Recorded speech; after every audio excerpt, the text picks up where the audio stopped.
it's an annual occurrence, not only here at Citizens Bank Park, but also around Major League Baseball. Yep, everybody has their very own version of Star Wars night, and ours is tonight. The fans are getting into it. The characters are rolling around the concourse and around the field, and we'll get set for game number 2 between the Phils and the St. Louis Cardinals. Well, so far, the Cardinals have won all 4 games against the Phillies, and they've done it with very good starting pitching and excellent bullpen. And, oh, yeah, they've outscored the Phils 24-8. Hi, everybody. I'm Tom McCarthy, along with John Kruk, who still has not seen any of the Star Wars movies, but that's okay. No, I was busy today. I was going to watch one, but nope. What we did see last week was Nick Pivetta pitching against the Boston Red Sox, and I think both of us are excited to see what he can do tonight, backing that up. Yeah, back-to-back games. This is what you look for in a young starter. Can he duplicate a quality start with another great quality start? And against Boston, yeah, he threw the breaking ball on occasion, but this is the pitch right here that got a lot of strikeouts from this Boston Red Sox. A great fastball hitting team. Nick Pivetta, though, had fastball anywhere from 95 to 97. I saw some of the worst swings from these Red Sox players against that fastball that I've seen covering the Red Sox for years. Nick Pivetta was dynamic, and he needs to be that way tonight to slow down this Cardinals offense. Threw the fastball 71% of the time. All right, now offensively for the Phils, it didn't go well last night. They scored just 1 run, but Maikel Franco has started to swing the bat a little better. Yeah, and there was an at-bat against Arizona that I thought was a quality at-bat where he didn't chase pitches, but this is what he has to do. Forget hitting the ball in the ballpark. You're going to do that by accident like he did right here against Robbie Ray on this high fastball, driving it to right field. But he needs to stay on balls, drive in runs. He's hitting 5th in the lineup. We need that 5th hitter to drive in runs. He drove in the tying run last night. There you see driving Howie Kendrick off Mike Leake. Maikel Franco is starting to come around. The bat looks better. The approach looks better. But can he continue this over the rest of the season? And can somebody else be there to help him out as well? We'll see if it happens tonight against the St. Louis Cardinals. It is game 2 of this 3-game series. It'll be Pivetta making his 8th start. Michael Wacha, his 2nd start of the year against the Phils, and his 13th overall. Lineups and first pitch when we return. Phillies baseball is brought to you by Xfinity. Xfinity X1 will change the way you experience TV. By Toyota. Find your favorite model today. Toyota, let's go places. By Citizens Bank, official bank of the Phillies. Visit citizensbank.com. By Coca-Cola. Taste the feeling. And by Independence Blue Cross. Live fearless. Learn more at ibx.com.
Coming off the best start of his rookie campaign.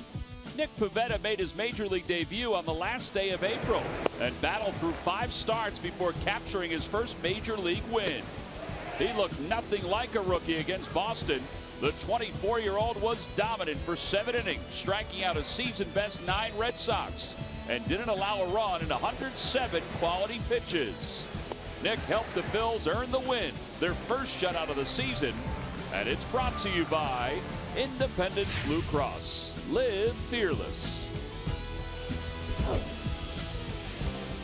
Well, hopefully Nick Pivetta can put together a similar outing as he did last week against the Red Sox, and we can name him the Philly of the Week once again. There he is, getting himself ready for today's ball game. He's already warmed up, and he is just sitting back, and he will head out toward the field in just a few moments. Lineup cards have already been exchanged at home plate. It is Star Wars night here at Citizens Bank Park, and the good and the bad are here to antagonize, and some are here to protect. And right now the Stormtroopers are protecting the exchanging of the lineup cards. Ty Kelly is bringing out the lineup card. Looks very serious at home plate. Home plate umpire Trip Gibson didn't look like he was fazed by it. He looks too docile to be a Star Wars character, but he'll certainly enjoy tonight's events. And here comes Nick Pivetta heading out to the mound.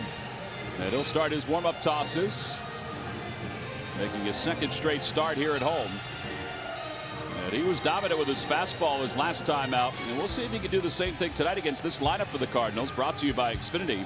Xfinity X1 will change the way you experience TV. All right, so Dexter Fowler is back in the number 2 spot. He's had a very good month of June since being moved from the leadoff spot to the number 2 spot. A couple changes for the Cardinals. Greg Garcia plays second base and bats 7th, and Paul DeYoung moves from second base to shortstop, and he will bat 8th. And they will face the 24-year-old right-hander from Victoria, British Columbia, who is 1-3 with an ERA of 4.46, coming off an outing which he struck out 9, and again threw 70% fastballs during the game. Pitch for pitch with one of the best in baseball, and Chris Sale. Phillies end up with a 1-0 win. I believe that's the last win we've seen out of the fight in Phil. That is the last one. You know, I wonder if Diaz isn't playing because he got hit in the hand on that swing. I wonder if that hand acted up on him. Maybe. Time now for our Nissan keys to the game. What do you got for us tonight, John? Nick Pivetta, keep that heat going. He had that fastball working, like you said, over 70% of the time against the Red Sox. Don't change what ain't. Don't fix what ain't broke. Continue to fastball, and we need some power, some extra base hits. Last night we had 7 hits. Last night we had 7 singles. We need some extra base hits, especially with some runners on base. Try to get some runs for Nick Pivetta and get him another win. Phillies have 13 extra base hits on this homestand, which is not a whole lot when you think about it. All right, so Pivetta's ready to go. Matt Carpenter is ready to go as well.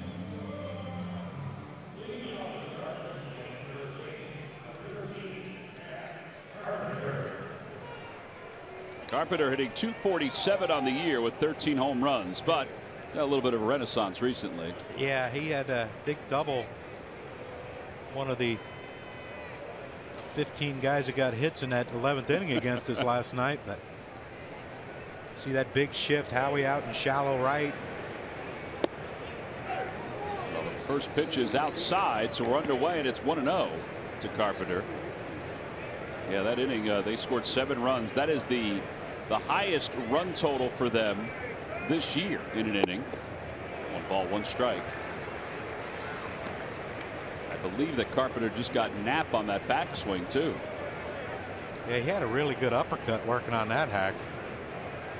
Problem is, when you swing up, the bat has to come down behind you, and Andrew Knapp got a little whack there. Out toward left field. Long run for Cameron Perkins, his first play in the majors, and he tracks it down. And 1 away. It looks good out and left. Well, I tell you what, very comfortable. So far, he's leading the league in fielding percentage. He can play all 3 outfield positions, but left is where Pete has said he's probably going to use him mostly. Here's Dexter Fowler. He's hit in 5 straight. He has 4 home runs during that 5-game hitting streak.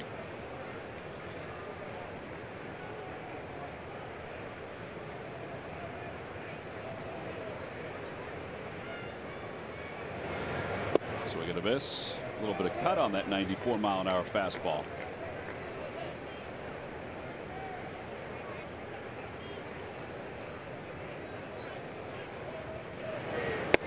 70% fastballs last time out, 15% sliders, and then just a sprinkling of changeups for Nick Pivetta. And curveballs. There's a fastball painted on the outside part of the plate. I think he might be one of our only pitchers. Vince, when he comes back, that can go out the first inning, throw off fastballs if you hit your spots, and you don't have to worry about anything else. Except if you want to just wrinkle in a breaking ball and get a guy looking. But that's the thing, Tom. He has to be tough to pick up, just because the swings we see on his fastball and then the takes on the breaking ball. I mean, Dexter Fowler, you mentioned, he's coming in hot, and look at this pitch. I mean, it's a slider in the strike zone, but it's a very hittable pitch. But when you're not picking the ball up, it becomes so much more difficult to try to even want to swing at it. Yeah, he's 6'5", but he curls up before he uncoils. There's a fastball to Piscotty, and it's 0-1. Taking a book out of the Atlanta Braves pitchers. Fastballs down and away, fastballs down and away, and then wrinkle one. It slipped, yeah, it slipped out of his hand. Piscotty, he has 2 home runs on this road trip. In fact, it was his base hit last night, the double, that opened up the scoring in the 11th inning. Ground ball to shortstop, backhanded by Galvis. Oh, very comfortable 10-pitch inning for Nick Pivetta here in the top of the first. Nothing across for the Cardinals. We'll move to the bottom of the first. It's the Cardinals nothing and the Phillies coming up.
First major league start, and Pete McCadden puts him in the leadoff spot. Let's take a look at the lineup brought to you by Xfinity.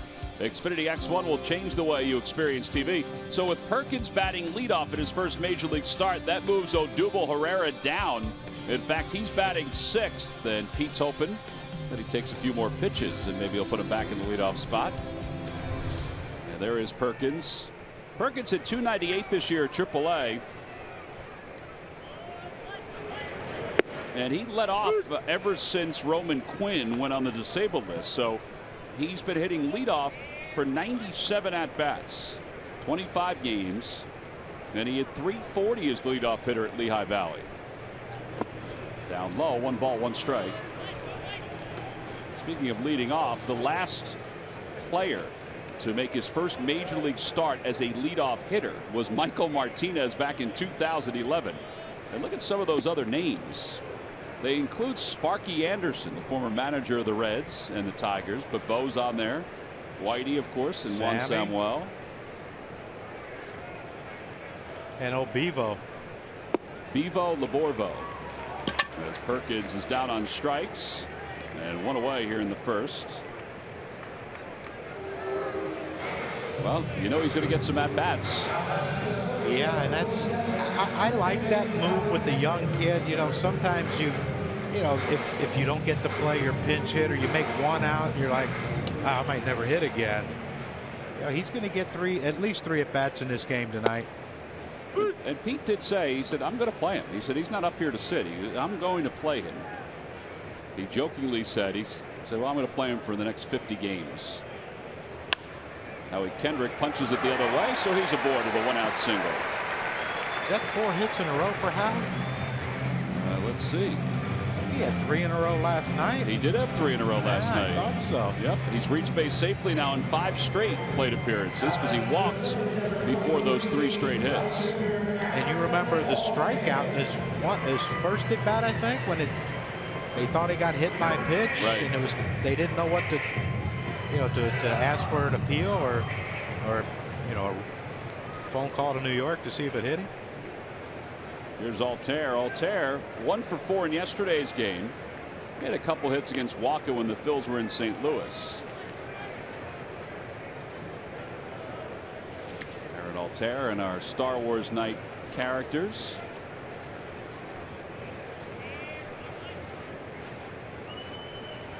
Kind of eerie, isn't it? It's kind of eerie. Bouncer back toward the middle. Base hit past the diving DeYoung. And Howie Kendrick will stop at second. So first and second with 1 man down. Let's get another hitting streak going right here, Tommy. That his 14th game hitting streak stopped last night. We need a gapper right here. I want to see Aaron Altair run the bases. Yeah, let's see if we can check off one of your keys. Please. As you mentioned, all the hits last night were singles. The first 2 have been singles here.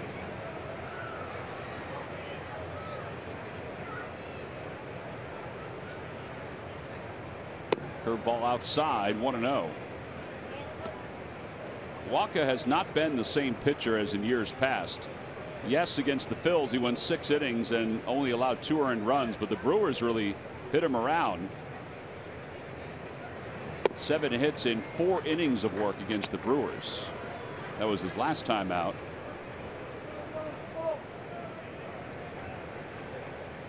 How good was he when he first came up? He was fantastic. In that postseason.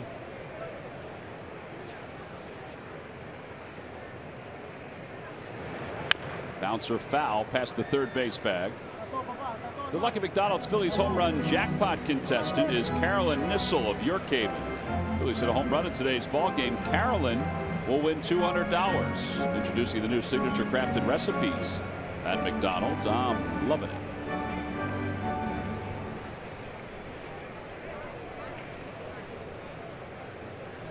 Tommy 0 for 5 last night as his hitting streak came to a close. When does that move get outlawed? They outlawed that fake to third, go to first thing. You know, a balk is deceiving the runner. Is that not deceiving the runner? I'm surprised they did outlaw the third to first. It's deceiving the runner. Yeah, I guess. You still see it on the lower levels in college and in high school. Well, we'll ask our first round pick when he gets here what he thinks about it. There you go. Balls it sharply at second, kicked off the glove of Garcia, and everybody is safe. And that'll load the bases up. That ball was hit square by Tommy Joseph. Was a routine double play ball. And David Bell's on the horn. See if they want to ask this replay right here, but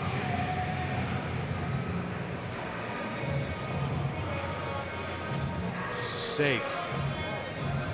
Can't overturn it. I wonder if DeYoung should have stretched out toward center field a little bit more. That one there didn't look good for us, though. No, it didn't. It is early in the game, though. Sometimes managers. No, they're not. They're not. Yeah, there we go. They only get one, so sometimes they don't want to forego. It is a fielder's choice, E4. You know, Todd, I tell my kids when I'm coaching, first and second, get a good lead, get a good secondary lead. I tell them all the time, don't let them force you at second. Make them make a throw to first. And, you know, Aaron got a really good secondary lead, and, you know, that ball was hit so hard, I didn't think he had a chance. But with the good secondary lead, a good jump. Here's where we need the extra base hit. No question. Michael already has 2 grand slams this year. Well, three's a charm, right?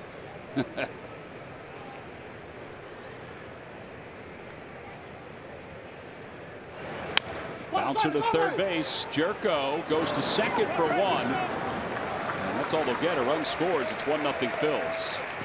An RBI for Franco. It's his 36th of the year. Do you think they had a chance to get him at first base if they had made the throw? No. No, I thought maybe Jerko might charge that ball and try to get the force at home, but you know they're playing for the bigger inning.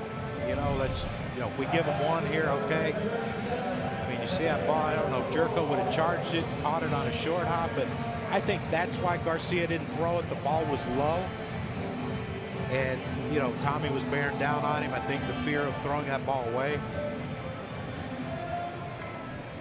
Well, you won the other part too. If Jerko could have even just stepped on third and gotten that runner, but he still has the double play in order with runners on first and third.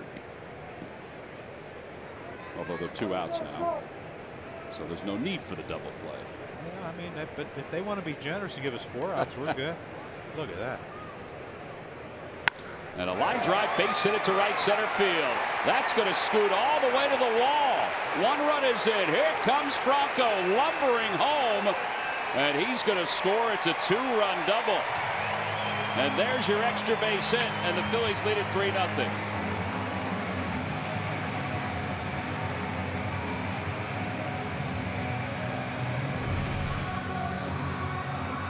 Michael Wacha, a little breaking ball, and Odubel gets out in front of it. Boy, that ball was hit. Once it hit that grass, it just shot to the fence. And look at who is that in the bullpen? Hector Neris waving him on. Hector Samuel out there rowing him on, and El Torito give him the horns. El Torito, that's huge. Mikel, a little breather. Yeah, he's going to need a minute. A little oxygen, a little water, will be good. And here's Freddie Galvis, takes inside. Neris again. Watch him. He's going to pop up. Look, he's starting to twirl his hand, and here he comes. Waving him on. He was playing air guitar there for a while. At the knees, 1 ball, 1 strike.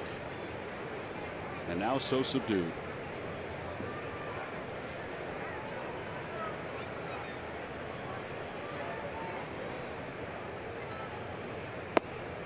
Two and 1. Can you imagine having to sit down there every game 430 some odd 440 feet away? What else would you do down there? You got to pass the time. I think we might know what Freddie's going to look like in another 20 years. That one sliced out to left. Pham started in. Now he goes back. And he makes the catch. Side, he's retired. The Phillies scored 3 runs in the inning. Odubel Herrera's double was the big blow. We'll go to the second. Phillies 3, Cardinals nothing.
money when you combine your home and auto insurance. Talk to an agent today or call 800-STATE-FARM. You could save hundreds when you combine home and auto. State Farm, here to help life go right. Yeah, we begin the top of the second. Phillies up 3-0. Jed Jerko leads it off. You can tell the Phillies are. He hit that home run first pitch from Hellickson, a breaking ball, and I think every at bat after that they tried to go hard in early and then breaking ball. Isn't it remarkable though that all 10 of his home runs are solo shots? But I guess it shows that they're averaging 4.5 runs per game, but still. By accident, you would think that he would. You would think.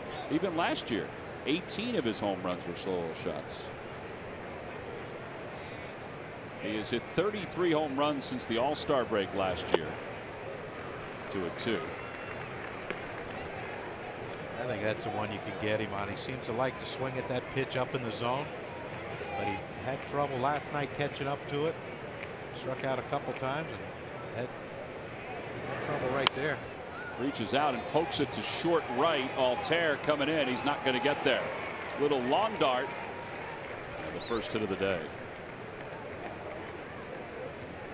Yadier Molina's coming up. Murph, you got our Coors Light Cold Hard Facts? Yeah, Yadier Molina has been such a good player for the St. Louis Cardinals for the last 14 years. He continues to play at a high level. In fact, he's on an 8-game hitting streak. He has homered in 3 straight games. He's done that 3 other times in his career. No other Cardinal catcher has ever homered in 4 straight. And that brings us to our Coors Light Cold Hard Fact, presented by Clean Crisp Coors Light. How about his rankings as a catcher in his career? First in games, first in doubles, second in RBIs. His average of 285. His career average is 5th for catchers, and home runs as well 5th. So he's a guy that can do a little bit of everything. Certainly a terrific offensive player, but defensively is really where he's made his bones. So an all-around complete player he has been for about a decade and a half now, guys. Yeah, it's been remarkable. You remember when he first came up? Couldn't hit. He couldn't hit. And then he changed something. He just fixed himself. I made the comparison with Ozzie Smith when Ozzie first came up in San Diego, and that's why they kind of traded him, is they didn't know if he would ever hit. And Gary Templeton, they knew what they were going to get offensively. 100 hits from each side of the plate. 1-2. But I don't know if it was something he did in the offseason, but it was that 2006 postseason that sort of elevated him going into 2007. Yeah, a lot of it's belief. A lot of it is, you get on a roll and now it's like, shoot, I can do this. He Wentz is the first base umpire, Nick Lentz. And that's the second strikeout for Pivetta.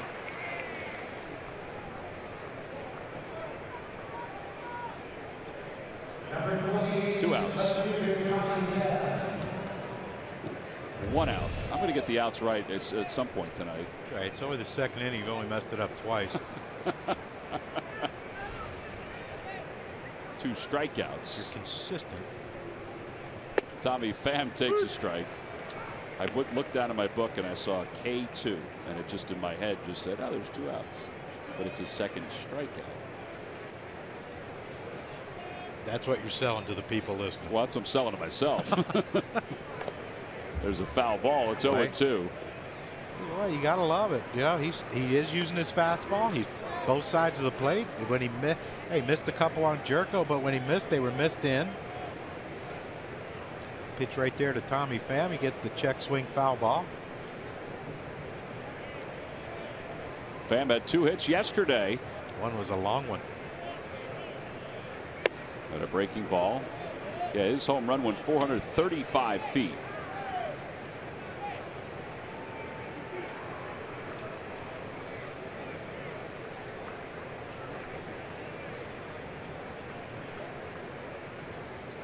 Good pitch.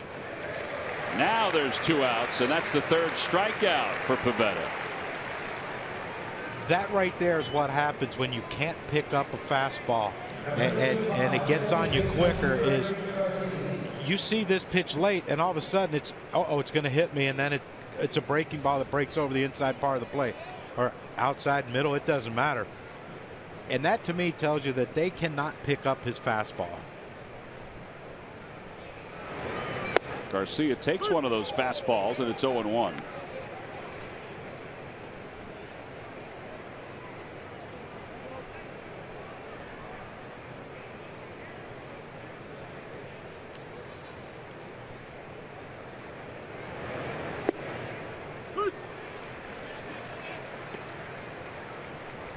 You know, the thing is, too, the Cardinals just saw him when the Phils were in St. Louis. He lost that game and went 5 innings, walked 4, struck out only 2, and he has struck out 3 in the first 2 innings tonight. I think Nick had a bug in his ear there. He had to step off the mound and rearrange the earlobes.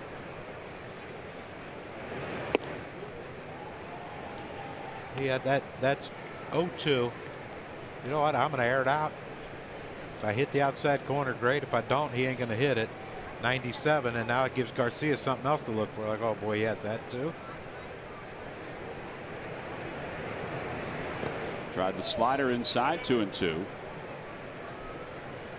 Pretty good block by Andrew Knapp to keep Jed Jerko at first base. Yeah, Pivetta said he only shook Knapp off 1 time the other day against the in the last time that he caught him.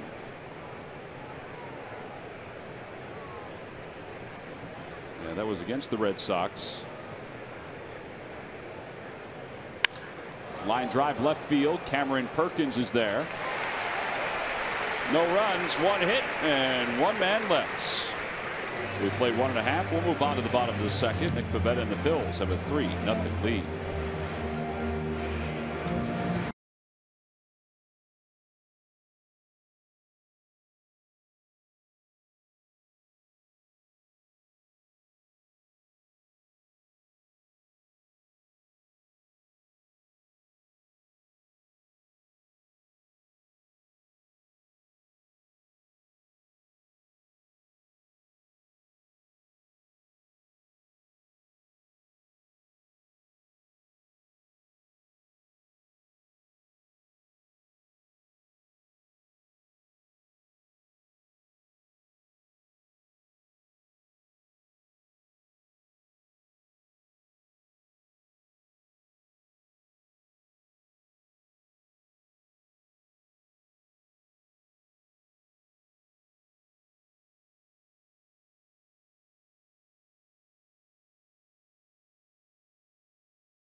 Friday, July 7th, after the games against the Pirates and the Padres. Get your tickets and get more information by going to Phillies.com. How about some more fireworks from this Phillies offense? After getting 3 runs in the first, it would be nice to add 3 more here in the second.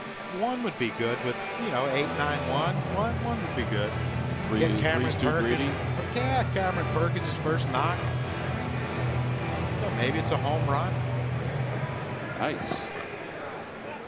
Could be worse people to hit your first one off of. Andrew Knapp takes strike 1. Knapp was 0 for 4 last night. Catching again. He has basically taken over the lead role recently. 1 ball, 1 strike. I think part of the reason why he was catching tonight was because he did such a good job with Pivetta the last time.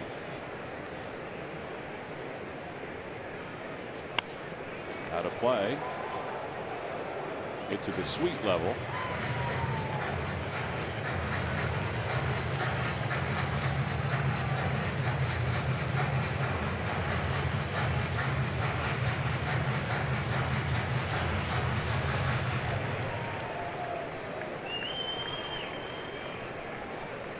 Way inside, 2 balls, 2 strikes.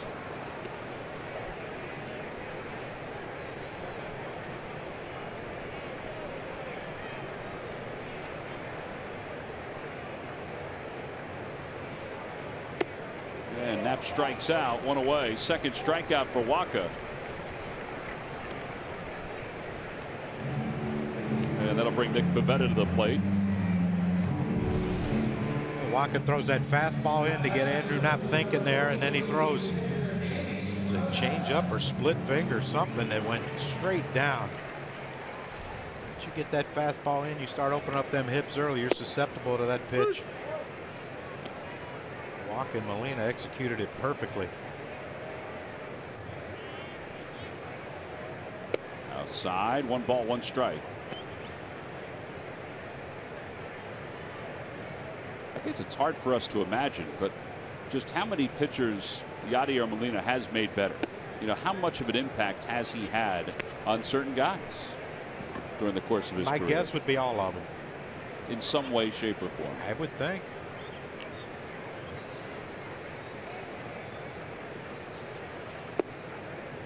Two and two. You know, if I was a pitcher, it'd be nice to know that the guy behind the plate has done his work.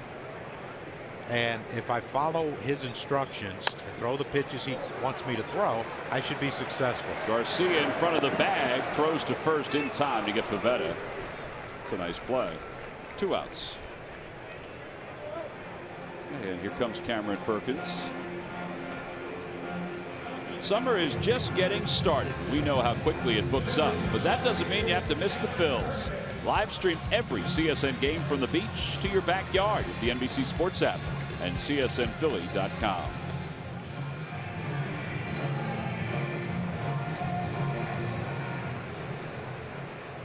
Perkins struck out his first time up, 0 for 2 in his first 2 ABs. One thing I'm sure someone will bring up to him when the pitcher runs hard to first base, second out of the inning. Take your time getting up to home. Showed you his family there getting a chance to watch him make his first major league start.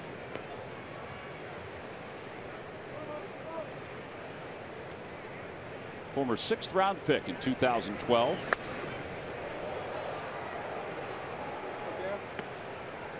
Guess somebody on the concourse better beware. Yeah, that might have some popcorn butter on it.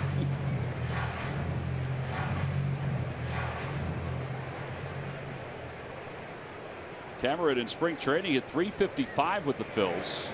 Had 2 home runs. A tapper back toward the middle. Garcia has it. Throws to first. Not in time.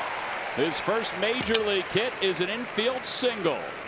And Cameron Perkins is aboard here in the second.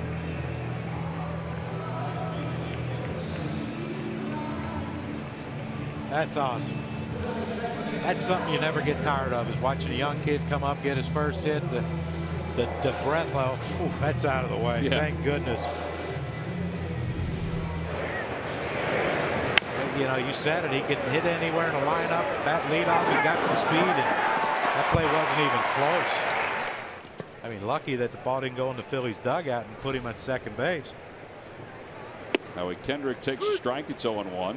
The hottest hitter on the planet's up right now. Yeah, Howie Kendrick has reached base safely in 4 straight hits. Hitting just a cool .345.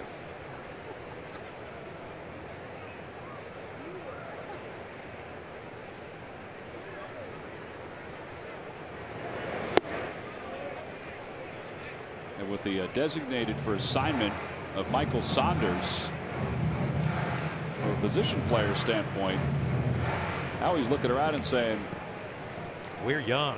Yeah, really? Where are all the older fellas?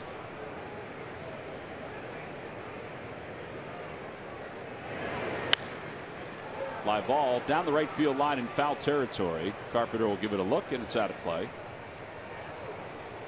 And 1-2.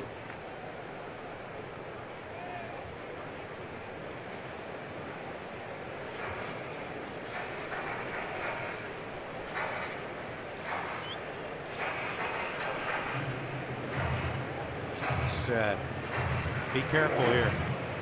1-2.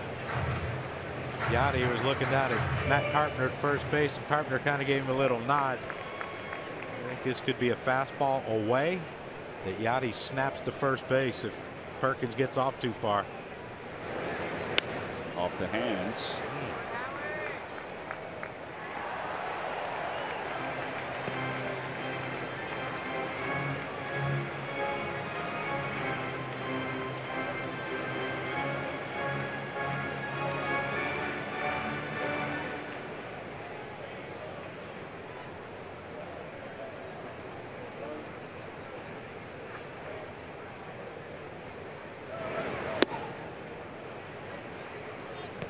2 balls, 2 strikes.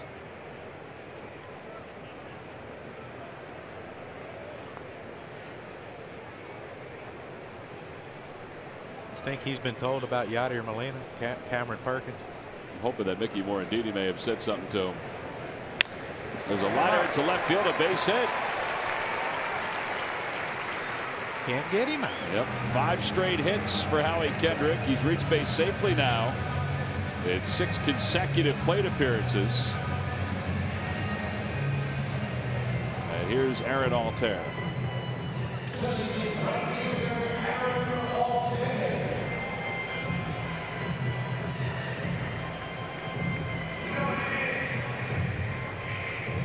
Aaron singled and scored his last time up. His average at 281.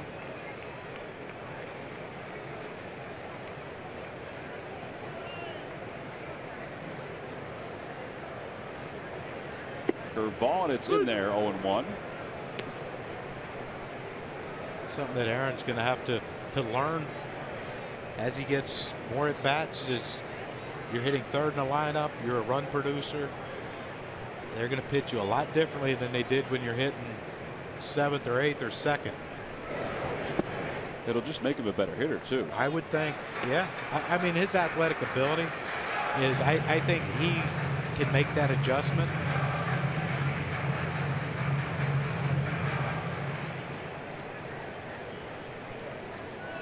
One ball, 1 strike. Fly ball center field. Dexter Fowler will casually settle under it and makes the catch belly high. No runs, 2 hits, including the first major league hit for Cameron Perkins. We'll go to the 3rd.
First round pick was taking some batting practice with the big club under the watchful eye of Pete Buchanan.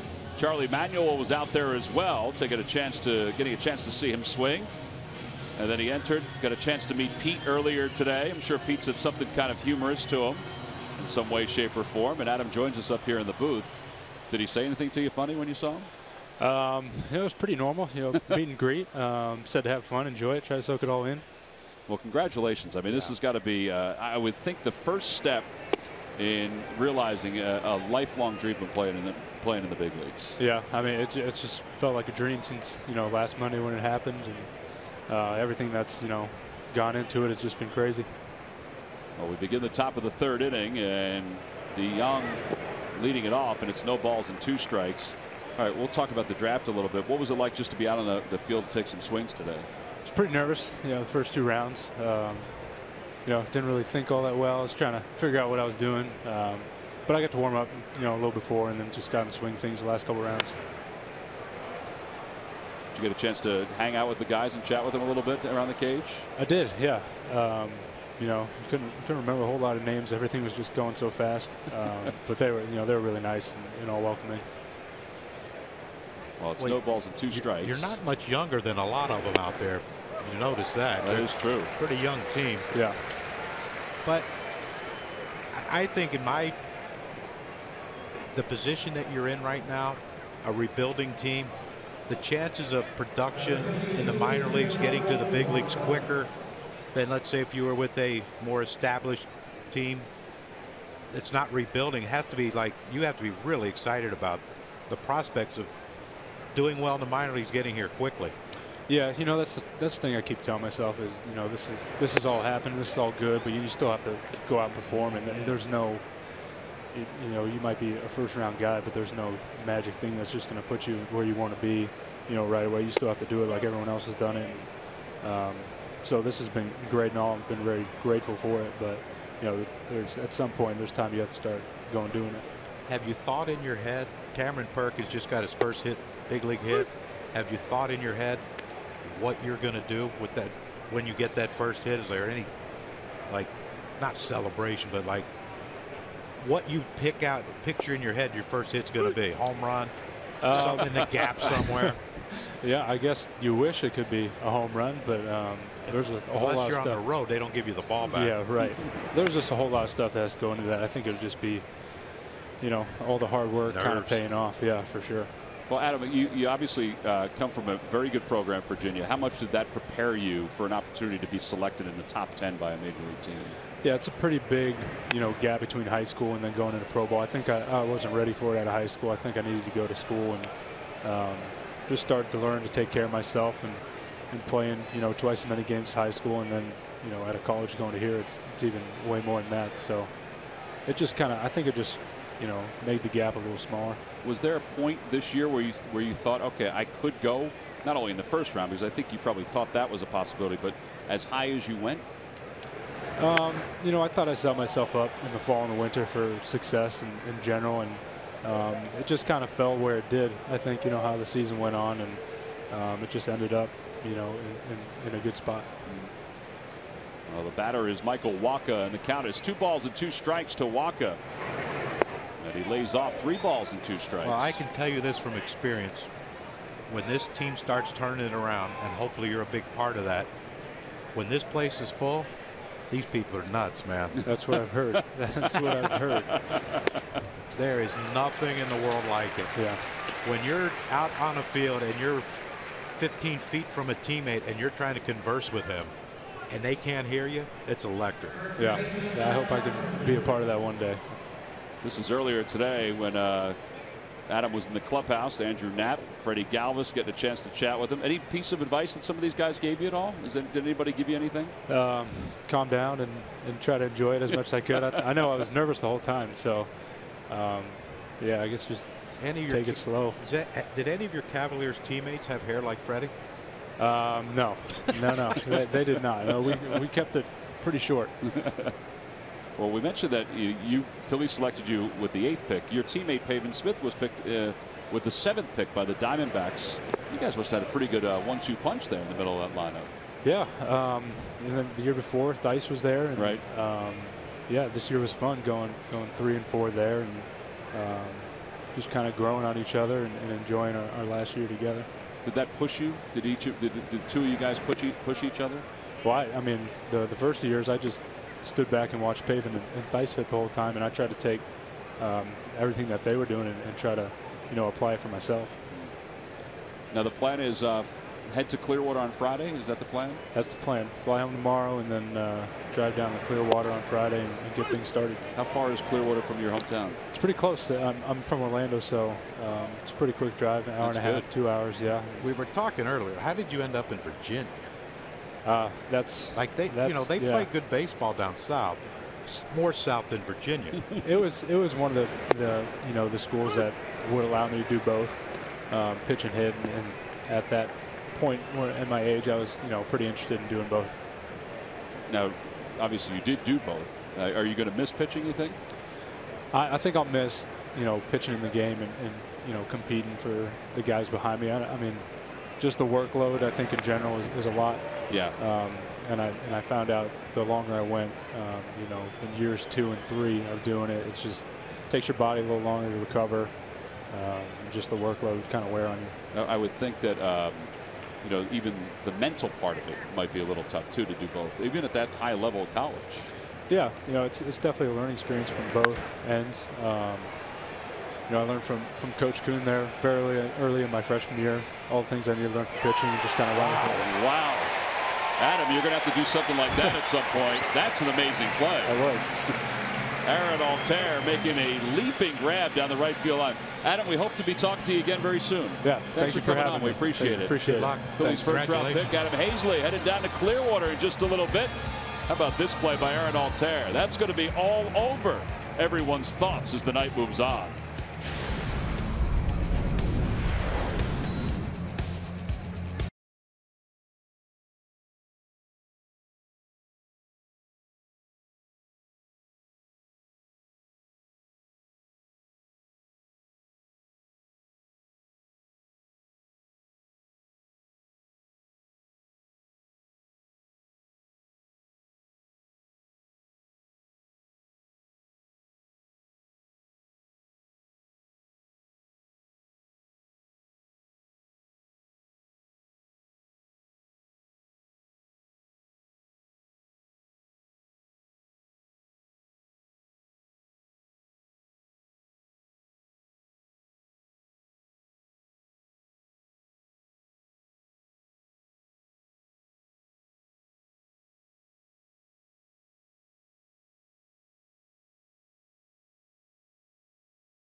Your Delaware Valley Honda dealers. Hurry to your local Del Val Honda dealer. Visit DelValHondaDealers.com and buy WB Mason. Who but WB Mason for fast, free delivery?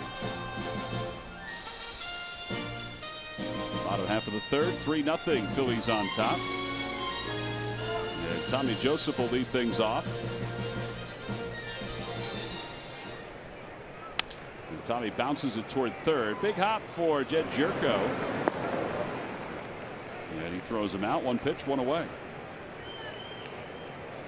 Johnny, how about that play by Aaron Altair? Huh? Well, that's one thing that we always knew about Aaron was his athleticism, and he ran into that wall the other day. Remember, and he banged his knee. But yeah, I mean, you look what he did there. He looked down. He looked, saw where the wall was. He looked and picked up the ball again. You know, you can feel the wall. You don't have to see it to feel it. And he felt the wall and timed his jump perfectly, and he got a pretty tough hitter out. Well, you talked about his athleticism. I mean, that's fairly athletic move out there. There's a little bloop out towards shallow right center field, and that's going to drop in front of Piscotty. A base hit for Franco at the RBI in his last at bat. He is now 1 for 2. But that you will take as opposed to the pull-off grounder that might go 100-hopper through the hole. I mean, they're both hits, but at least now he's letting the ball travel. You know, you hear that, you know, let it get deep, and it's easy. I always thought it was, if you got jammed, you still had a chance, but if you're pulling off and hitting rollers, unless you're a speedster, you're pretty much done. Here's Odubel Herrera. Odubel's doubled his first time up. I was just going to say, he hit that breaking ball for the double. He getting a fastball here. He got one. Probably not a good spot to hit at 95 and up.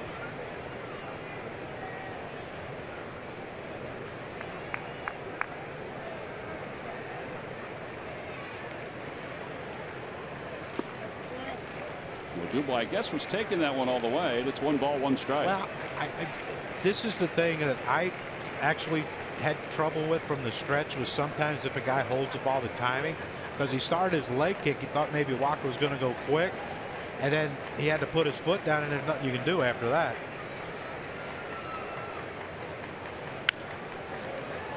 I mean, he's lucky that Walker didn't throw it down the middle. Right.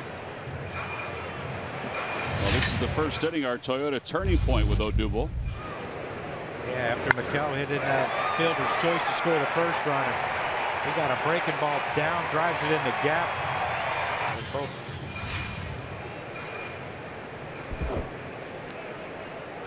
Aaron Altair and Maikel Franco scored on that play.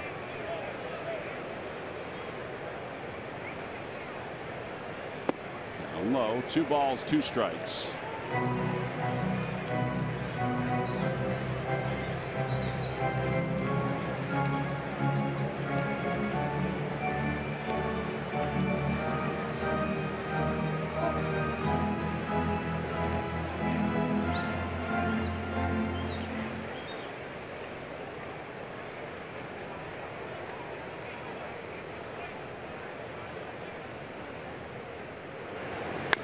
To the left side, picked up by Jerko. They get 1 at second. That's all they're going to get.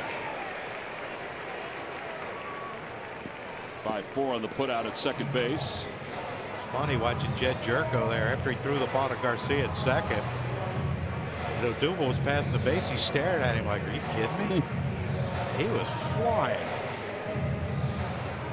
You know what? Take off.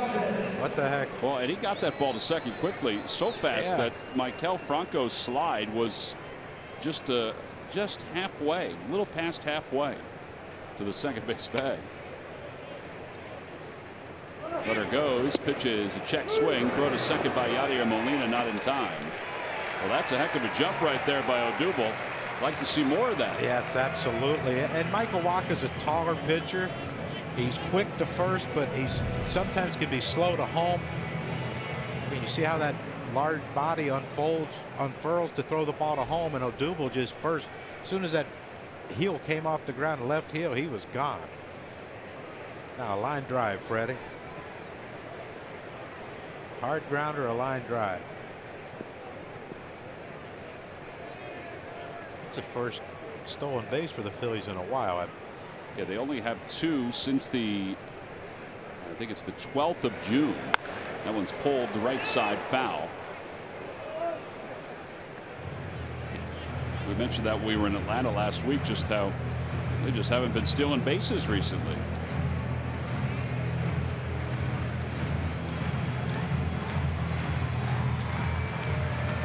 Yeah, they had 1 on the 17th of June. And then only 1 more, so it's their 3rd. 3rd this month? It's their 3rd this month. No balls, 2 strikes to Galvis. And he just serves it foul down the left field line. MLB.TV Premium is back and better than ever. Watch every out-of-market regular season game live on over 400 supported devices. Plus, get a free subscription to At-Bat Premium, the #1 app for live baseball. Blackout and other restrictions apply. Visit MLB.TV for baseball.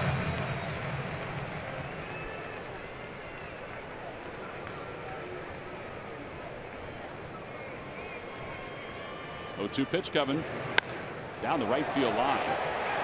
And it is foul. It's a quick hands right there by Freddie. Yeah, you know, 0-2. He's battled 3 foul balls, 1 pulled, 1 pulled 0-1 to make it 0-2, and then he fouled that 1 off the 3rd. He pulls 1 foul in the seats. Yeah, that's just short and explosive.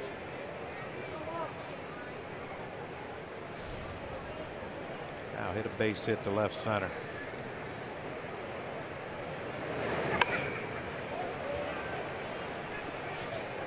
To stay alive. He's had some Ichiro swings up there, hasn't he? Yes, he has. See Ichiro do that 1 hand flip it foul. Live to see another pitch.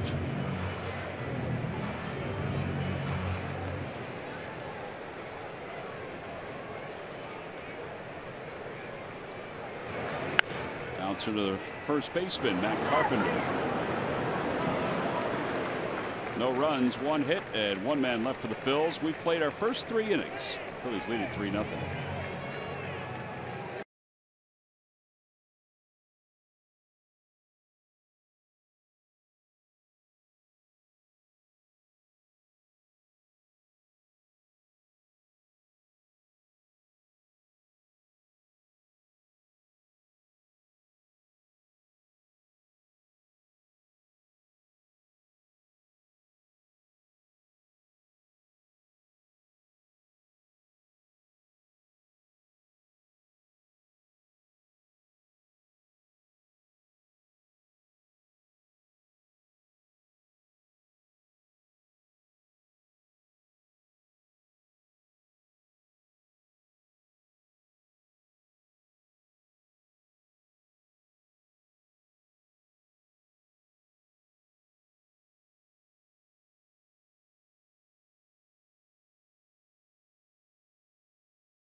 It's all-in furniture delivery. You can transform your office from a pretender to a contender. W.B. Mason and Hahn Furniture, giving you help along the way.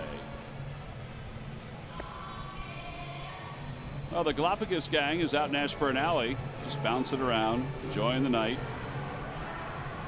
Had a couple storms roll through. Things have calmed down a little bit.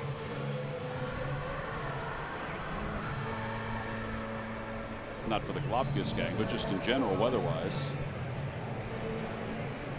Fanatic is usually not too far away, but for now he is.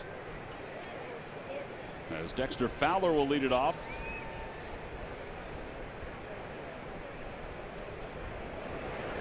And Fowler takes low.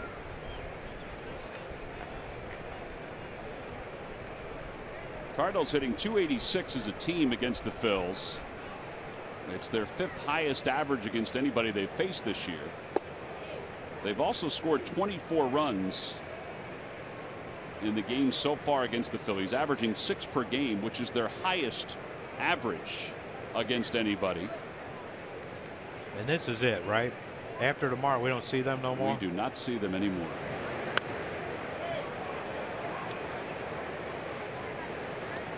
It's kind of strange quirks of the schedule these last several years is Cardinals, Diamondbacks. I mean, we're done. Of course, that natural rivalry we have with the Seattle Mariners lives on. Yep, for at least a couple more days.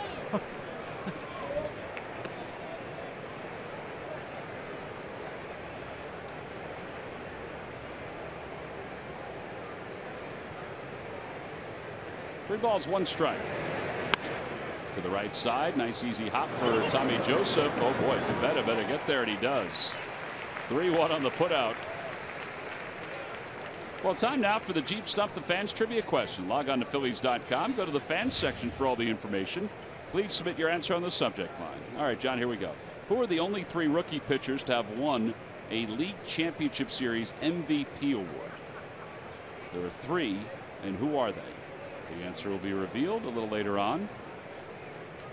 3 pitchers? 3 pitchers. Rookie pitchers. Rookie pitchers that have won a league championship series MVP.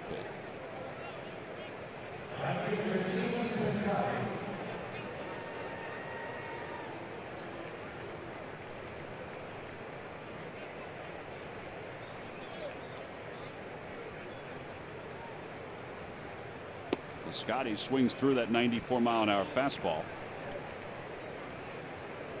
Am I going to lose you for a little while here on this one? Yeah, I'm done. You go ahead. I got 1. I think of who the others are. 0-2. Because I know Wainwright was a reliever his rookie year in the playoffs. Struck out Beltran. Yeah, but I don't know if they would have given him the MVP of the league championship series. I know Schilling won it when we were here, but I don't think he was considered a rookie. No.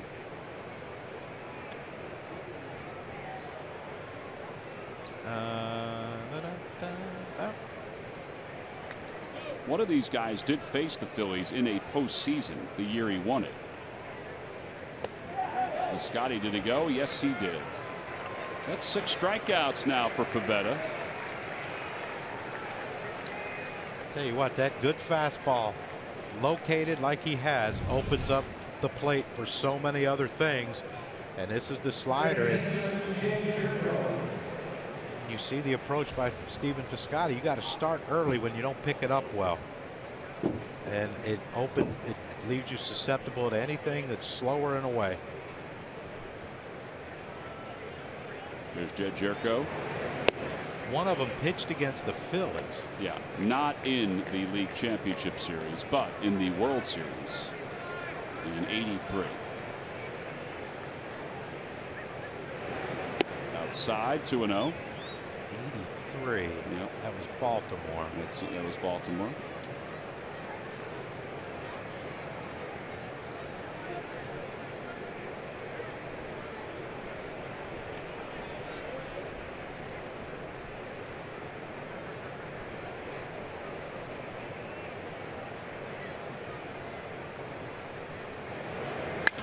Hot shot towards short, back at it, and a slide by Galvis. The throw, though, takes Tommy Joseph off the bag. And Jerko's going to have his second hit.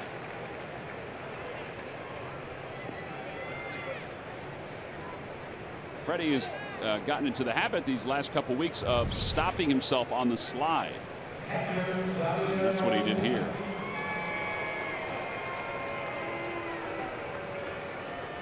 Yeah, great play by Freddie, and he is so adept at this pop-up transfer. But you see how he gripped that ball. It was like a pitcher would hold a 2-seam fastball, and it ran on him.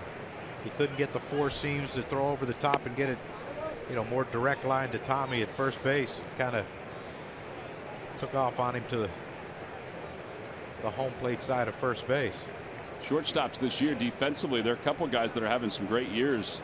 Didi Gregorius, even though he started the year on the DL, has made just 1 error in 45 games. Brandon Crawford has made only 2 errors in 54 games. Well, he is really, really good. It's going to be really hard to wrestle the Gold Glove away from him. Yeah, it is. And his offense now has gone to where he was an 8th hitter. Sometimes look at those 2 swings right there by Yadier Molina. And I'll get back to Bumgarner too, but Bumgarner was probably a better hitter than Crawford early, but Crawford now, he's hitting in the middle of that lineup, 5th, 6th, driving in runs. Those were 2 of the ugliest swings I've seen Yadier Molina take. Well, that one's a pretty good swing to deep left field. Perkins in the alleyway is under it, and he makes the catch. He made the adjustment, but he's still retired. No runs, 1 infield hit, and 1 man left. Yeah, we're on your heels. Watch out.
by Jefferson Health. Call 800-JEFF-NOW or visit jeffersonhealth.org.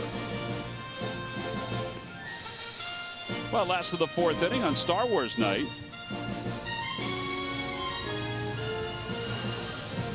Chewbacca earlier, Andy Rabel wanted a hug.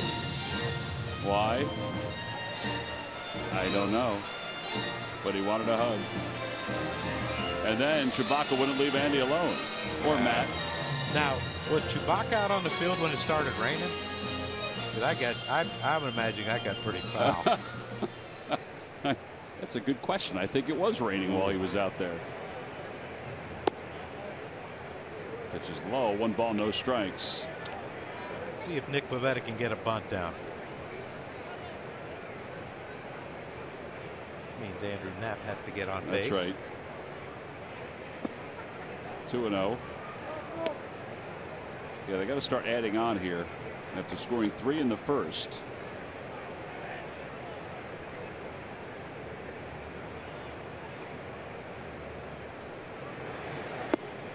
Three balls and no strikes. Think he's taken? I think he might be taken.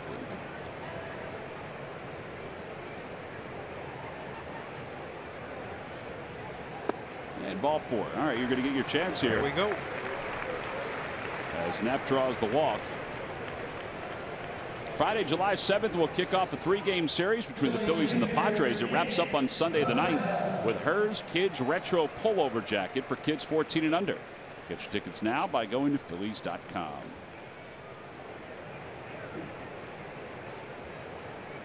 Well, Pivetta. Ooh, he doesn't bunt, and he bloops it into center field. Knapp's around second. He'll hold up there.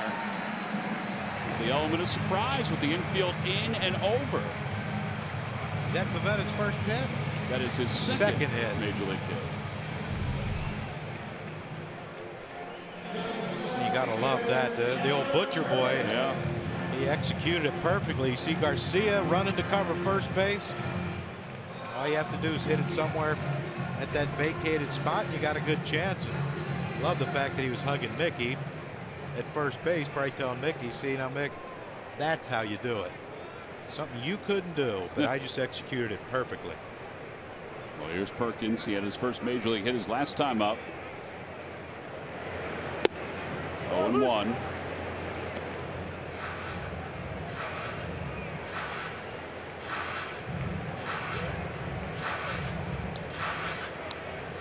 Hey, if Perkins bunts, they might walk Howie.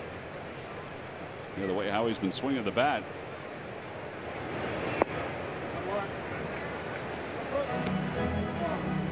Cardinals thought there was a chance Perkins was going to bunt. They were creeping in on the corners. Yeah, Jerko's still up a little bit, almost even with the bag. Carpenter has since backed up, playing behind Pivetta.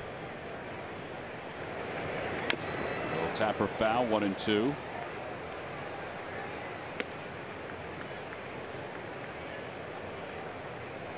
That boy got a bad jump on that little foul ball. I guess so. Cameron Perkins had to go get it. Juan Samuel tried to race him to it, but that first step from Sammy's not what it used to be. When he was a leadoff hitter in his first major league start. Good fly. Perkins down on strikes. That's the same pitch that got him his first at bat. And one away. And here's Howie Kendrick.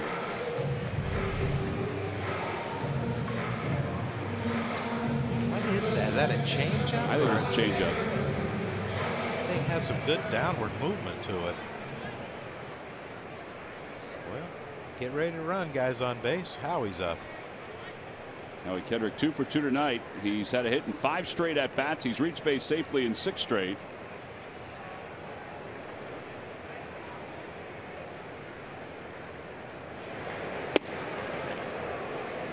Cardinals have 2 pitchers warming up in the bullpen. Now, they must not like what they see. I mean, it's 66 pitches and 1 out here in the 4th inning. And Waka's up 4th next inning. I don't know if that has anything. anything to do with it. But maybe. I mean, he went 4 innings his last time out, gave up 4 runs, 7 hits. He's given up 7 hits here. Let's add on some more. Curveball, and it's 2-1.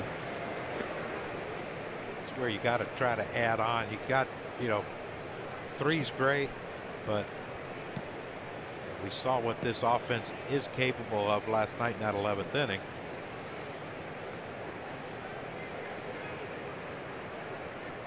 You got to try to bury him now.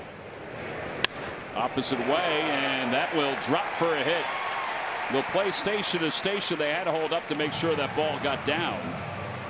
The bases are loaded, and Howie Kendrick now has had a hit in 6 consecutive plate appearances and has reached base safely in 7 straight. What's the Phillies record for consecutive hits? You got to take a peek at that. Carl? I mean, this is what we saw Howie Kendrick's entire career. The ability to take pitches middle in, hit them the other way. And I'll tell you, if Stephen Piscotty came up firing to second, there might have been a play on Nick Pivetta. I was thinking about that, and Nick was trying to get there as fast as he could.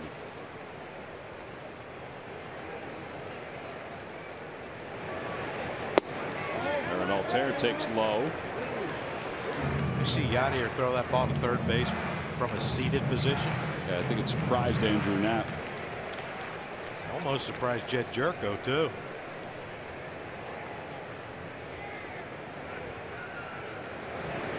Swing and a miss. Johnny, it looks like Dick Sisler, Eddie Wakus, Jason Worth, and Dave Philly had 9 consecutive hits. So there's a guy that played for the Phillies named Dave Philly. That's right, for 2 years. You imagine what marketing there'd be done in this day and age? And he had 9 hits, consecutive hits, and only played 2 years for the Phillies. Well, he caught lightning in the bottle. Got hot right at the right time.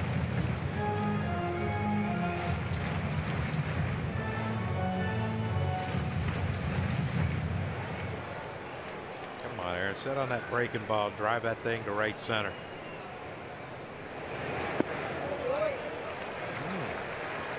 Pretty close pitch. He's thrown a couple this inning that he hasn't gotten calls on. The way I look at it, the Phillies don't swing at it, ain't a strike. That's down. Yep.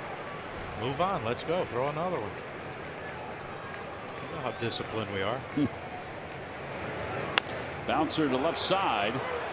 That's a run. Yeah, it may have cost them as the ball gets away, and now a second run's going to come home. Pivetta scores standing. He follows Knapp, and it's 5-0 Phillies on top. Man. See, that's the thing with baseball is you have to understand how quickly the ball's hit, who hit it, is he fast, and that's a play that Greg Garcia, you just have to eat this ball.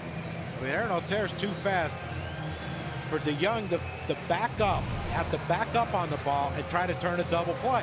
Once DeYoung starts backing up, you get one and get out of there. He tried to turn it.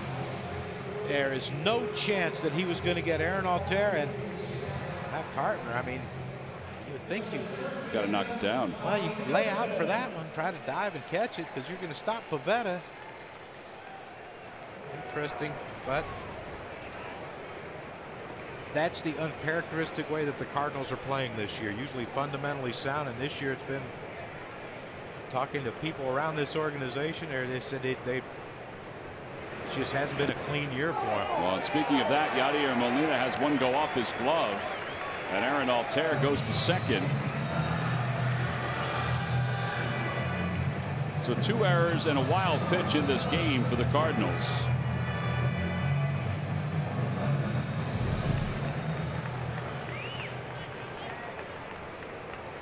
I think it's safe to say that most of the time Yachty blocks that one, but like you said, these things are been happening quite a bit to this team from what people I've talked to say.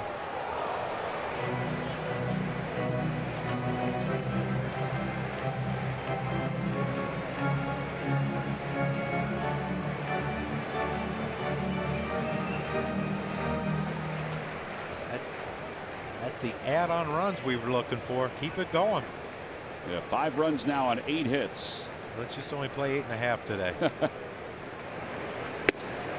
1-2.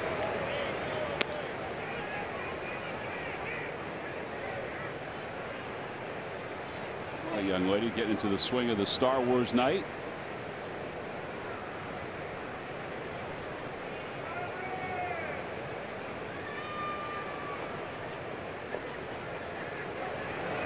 Inside, 2-2.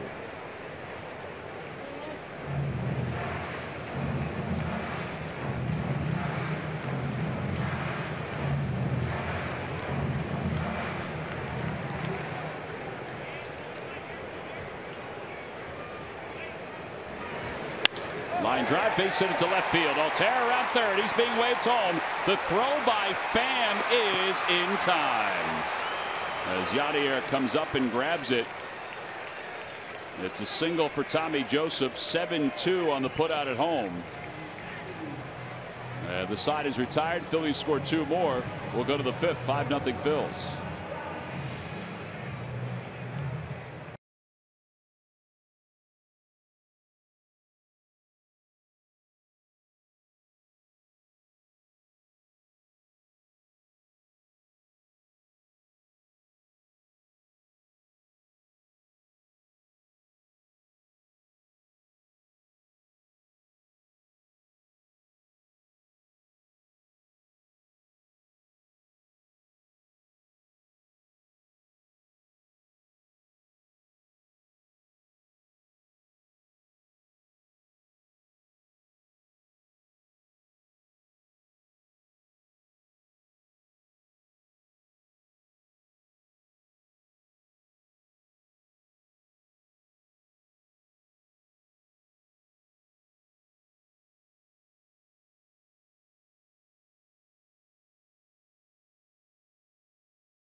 Brewers, it's photo night here at Citizens Bank Park. It begins at 5:05.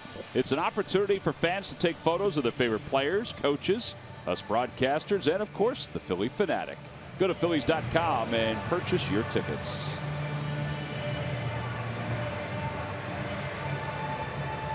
So 5-0 Phil's on top as we go to the top of the 5th inning.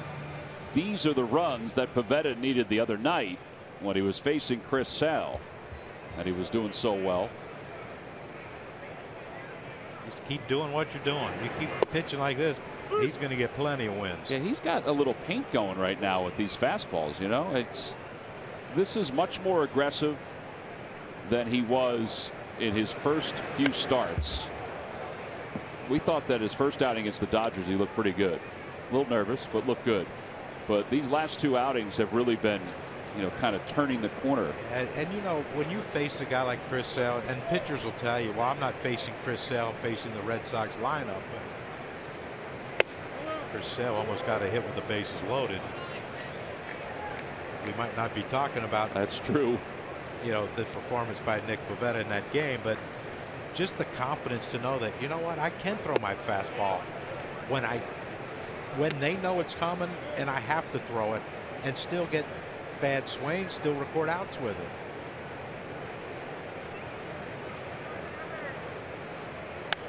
Out of play, it remains 2-2 to Tommy Pham, who struck out looking his first time.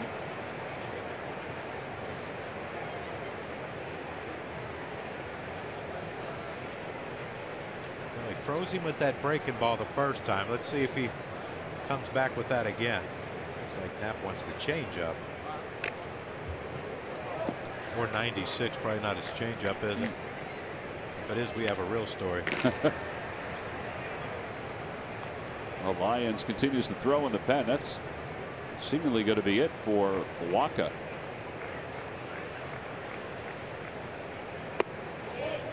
Pretty close. 3-2. And here's where leadoff hitter in the inning, you pitch to the scoreboard. You got a 5-run lead, 5th inning. Throw a fastball away. If Tommy Pham hits it out the right field, tip your cap to him, but you can't put guys on right now. Oh, he's breaking. Another breaking ball, yeah. That was curved instead of slider, too. Yeah, and you still see it.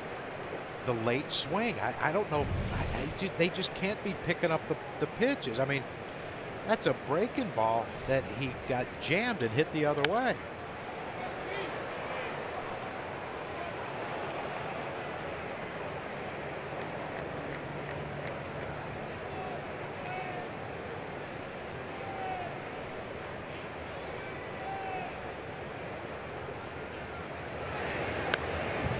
He's fouling some pitches off here. Amazing. This at bat now has raised his pitch count to 73 pitches. Get through the 7th.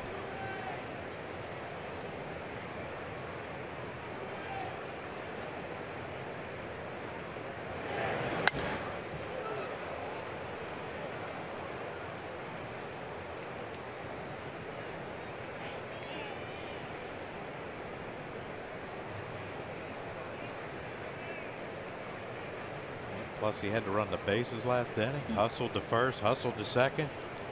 The bad throw by Garcia. He had to go from second to home.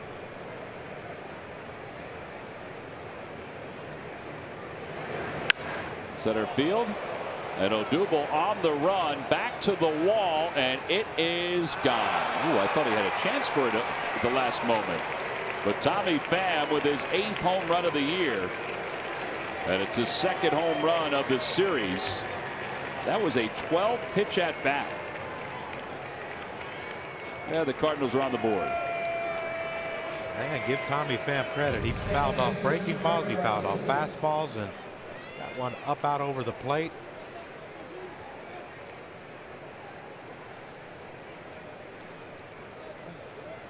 And there you see the pitch up center of the plate and up. But again, there's that swing again on a fastball. 94. Watch Odubel. I don't think he could have caught that. I don't know. I don't know. We laugh when it's 5-1, but that was 1-0.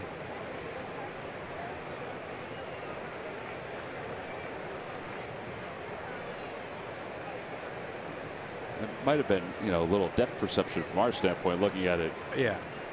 From behind the home plate. 1-2. Here's another angle. Yeah, no chance. Neshek got a good look at it though out there in the bullpen. See, that's the thing. If Neshek doesn't get in the game, that's like the highlight of his night tonight.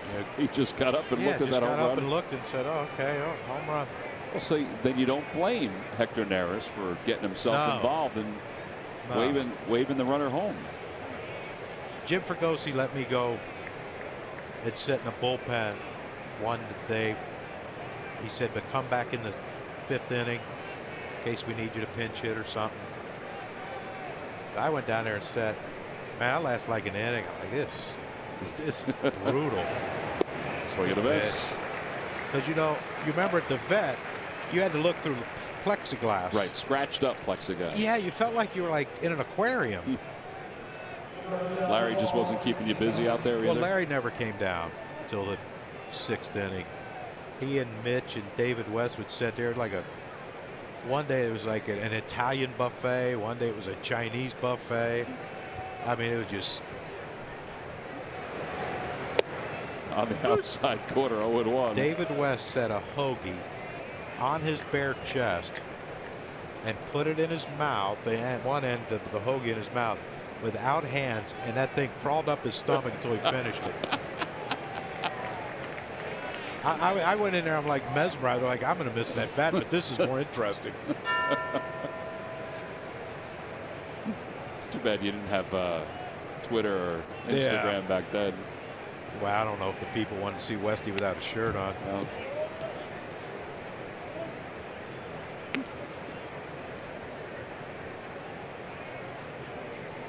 of course, Larry and Mitch were cheering him on. of course they were. Where do you think they got the idea? On the outside corner, 8 strikeouts for Pivetta.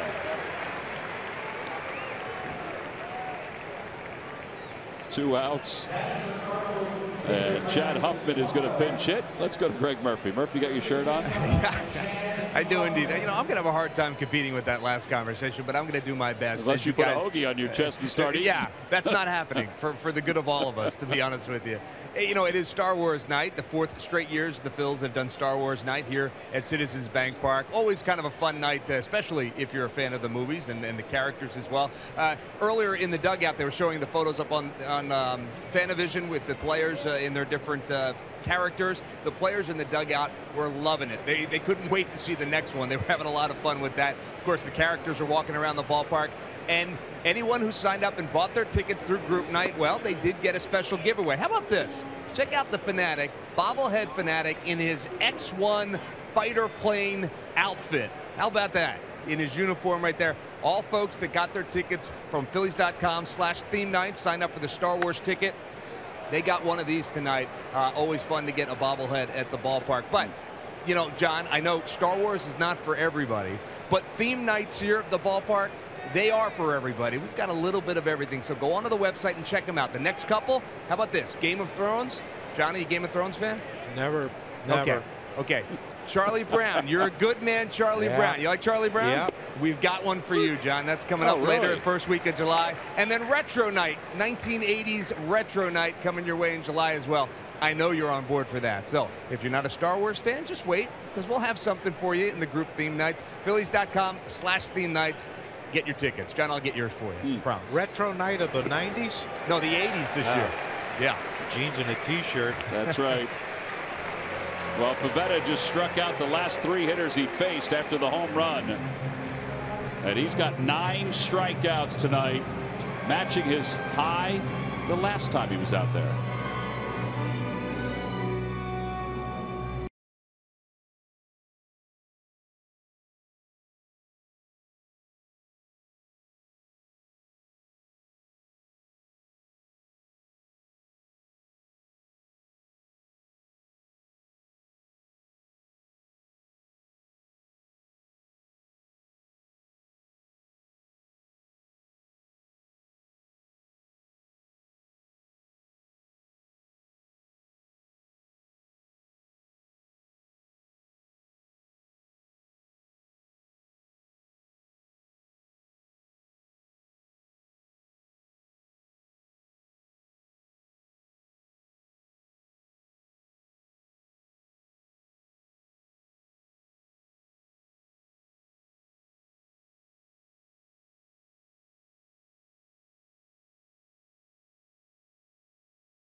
Minor League report. And that takes us to last night's scoreboard. Boy, what a relief. Jake Thompson, 8 scoreless innings last night. He had really struggled up until that outing. Reading defeated Akron 6-4. Mitch Walding hit his 14th home run. He's got 8 home runs and 16 ribbies in the month of June. Clearwater lost to Bradenton 5-2. And Williamsport lost to State College 5-3. Cole Stovey, though, is in his 2nd home run in the first week of the Williamsport season. Well, Tyler Lyons will take over for Michael Wacha I think you have to be concerned if you're a Cardinals fan. Second straight outing, he's only gone 4 innings for them. Yeah, and you don't understand it. His velocity was really good, 96, 95, 96 consistently, but behind hitters, pitches too good over the plate. And give the Phillies hitters credit, because sometimes that doesn't always equate to the Phillies having a big offensive night, but so far so good. So Maikel Franco will lead things off, and he takes a strike. It's 0-1. Maikel has an RBI tonight and a run scored. He also singled in his last at bat.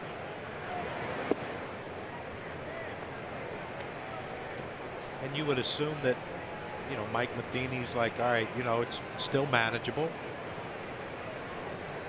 But we still have 12 outs.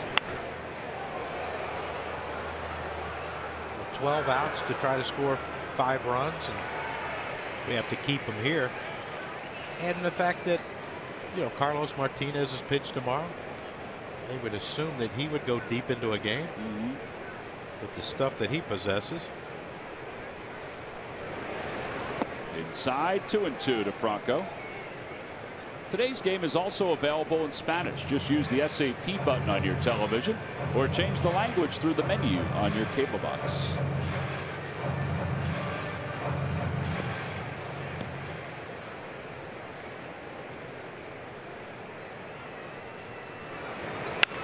Over to shortstop, big hop for DeYoung.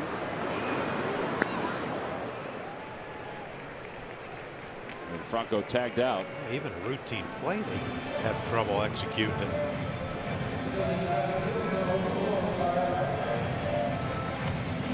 Here's Odubel. Odubel has a 2-run double tonight, and he reached on a fielder's choice.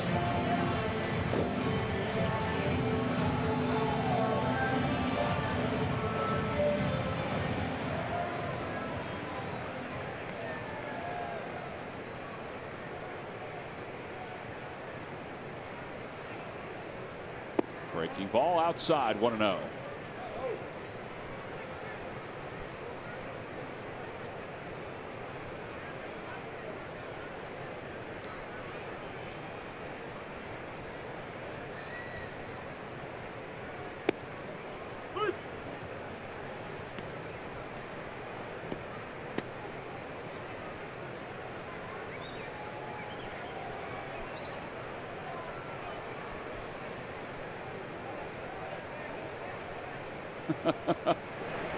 He wanted time, wasn't granted. He did a little dance and finally got in the batter's box.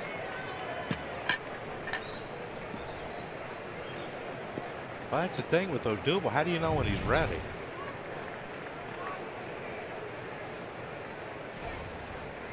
Tyler Lyons had like the hesitation going. He thought, okay, are they calling time or is he going to grant it? Well, let me throw it down the middle anyway.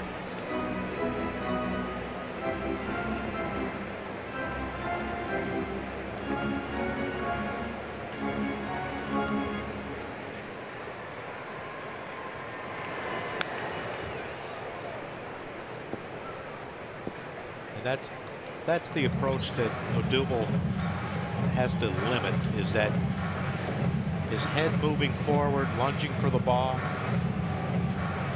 I tell the kids when I coach them, when they try to go out and get it, I said it has to, if it doesn't get there, it's a ball. It'll get there eventually. Over to third, big hop. Got 2 outs here in the 5th.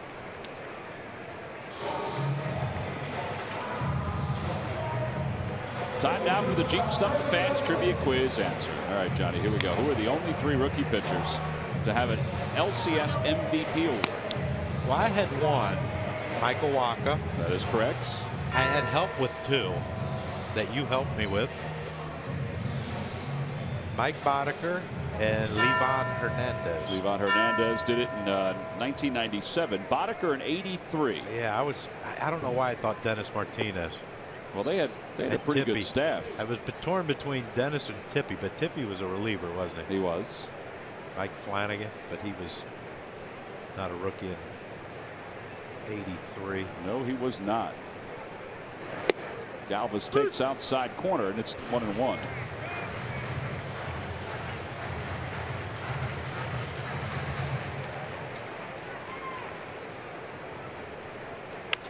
Over toward third, past Jerko and down the left field line. Freddie on his way to second. Pham on that throw off balance.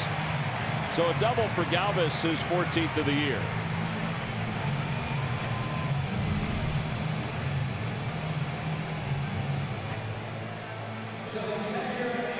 You'd have to think that maybe they might walk Andrew Knapp right here.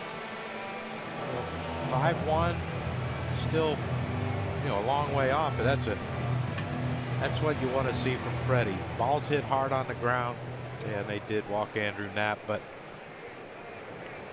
balls hit hard on the ground, line drives. If you catch a line drive, like if you catch a pitch with a line drive swing just underneath the ball a little bit, it'll go out. But it's the ones that you catch way underneath that he keeps popping up that.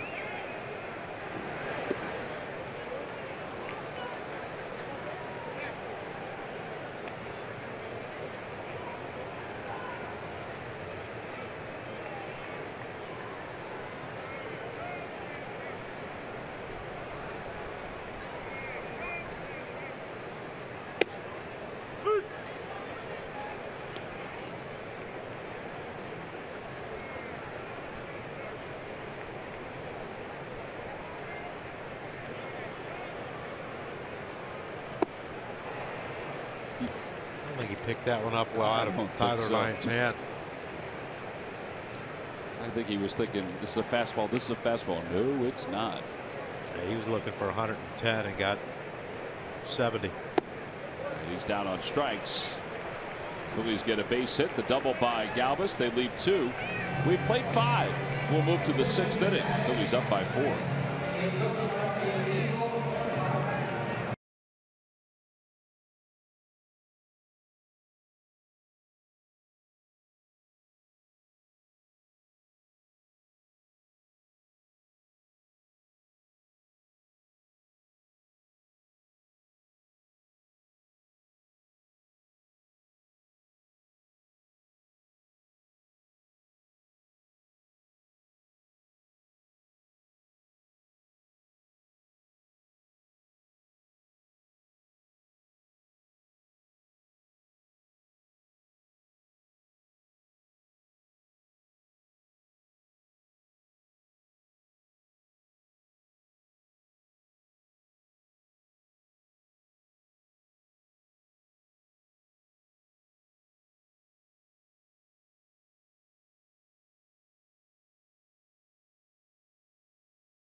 Top 5-1 as we move to the top of the 6th inning. Nick Pivetta started his warm-up tosses out on the mound, and then the crew chief Dan Iasonia told him to hold off for a moment, and then he went to put the headsets on, and it looks like he is talking to the replay officials up in New York. So there is something that he has a question about. Mike DiMuzio from the Phillies is there as well. Mike DiMuzio came out and got their attention. He will get it fixed. Yes, he will.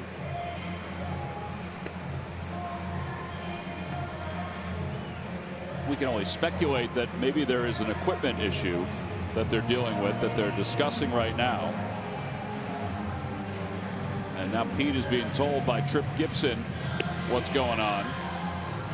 I think Pete, he wants Pivetta to go. He doesn't want him to have to sit there. And the problem is they've thrown the ball down. Carpenter's going up to hit. Right. The home plate umpire's over by our dugout, and The second base umpire is still in the Cardinals dugout talking to Mike Matheny right there. All right, so it looks like yeah, it must be a communication issue, because Mike DiMuzio is bringing the walkie-talkies into the dugout.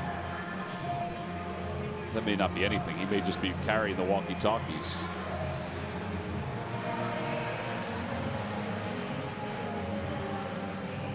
All right, so Iasonia has told Nick Pivetta. He told everyone. Why can't they come up here and tell us? Yeah, really. Come on, Mike. Come on, Mike. Give us some communication, bud. I think that's what it is. I think it. Oh, darn. They can't call New York. Well, the first pitch to Carpenter is in there for a strike. How will we ever finish this game? I'll have to go back and look at the old days. Yeah. Where you have to trust what the umpire called was the correct call.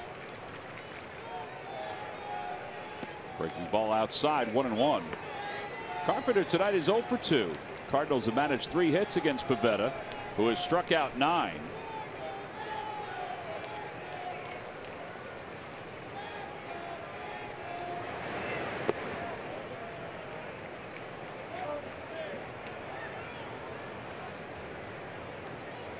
Nine strikeouts in back-to-back games. He needs one more for a career high, doesn't he? Yes, he does. Still pretty free and easy at 94 here in the 6th inning. And a 2-1 count. And Carpenter couldn't pull the trigger on it. It's amazing. And a strike 3 called, 95. I don't know what he could be arguing about.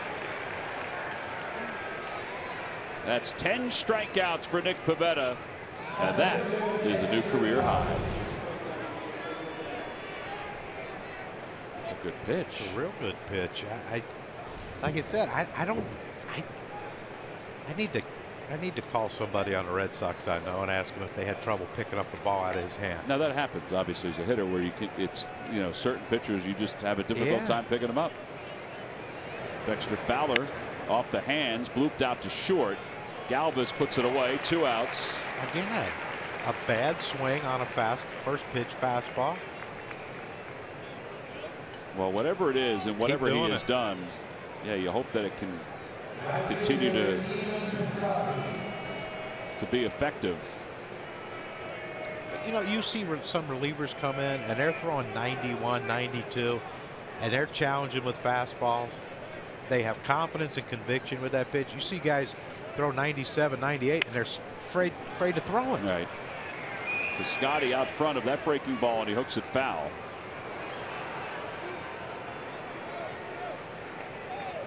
I think that game against Boston, you know, the Ty Kelly influence that he had on Nick Pivetta about, you got a great fastball, use it. It so did.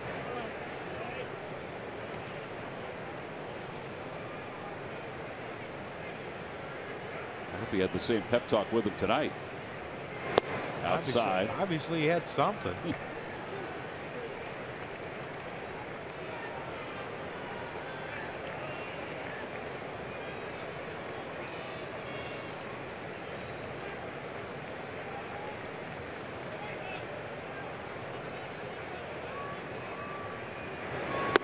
Up high, 3-1.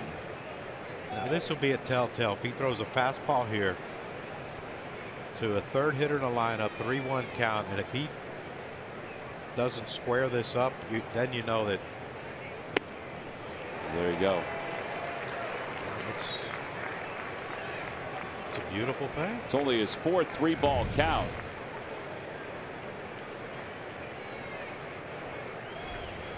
Stephen Piscotty tried to hit a grand slam with no one on base to tie this baby up. Wonderful Duble's out there saying, wait, they gave him timeout, they didn't give me timeout. Here's the 100th pitch of the night for Pivetta, and it's ball 4. And that is the first walk he has issued tonight. Have you listened to CSN podcasts? Well, break down the Eagles' big moves with quick slants, or plug in with the Krupcast as Kruk chats about everything from the '93 Phils to his passion for golf and songwriting. Subscribe now on Apple or Google Play. CSN Podcasts, all Philly, all the time. Did you do a podcast today? Well, I was going to, but I played golf with some. Oh, that one's the opposite way. Altair going back, and it is gone. 2-run home run, and now it's a 5-3 ball game. Now that's a third hit for Jed Jerko, and he seems to have found something against Nick Pivetta that he likes. That one was a blooper, but that wasn't. Well, that's his first home run that is not a solo shot this year. Yeah, and here's the thing, when you talk about add-on runs, how important was huge the throwing error by Greg Garcia to get those 2 runs, and just like a. Does he throw a cutter? Does that look like he was trying to throw something to cut? Not that I know kind of, spun, but it did look like it was cutting. Maybe it's just a bad slider. Phillies do not have bullpen action yet, but John McLaren is on the phone. Somebody might be getting up. It looks like it's Luis Garcia. And now Yadier Molina.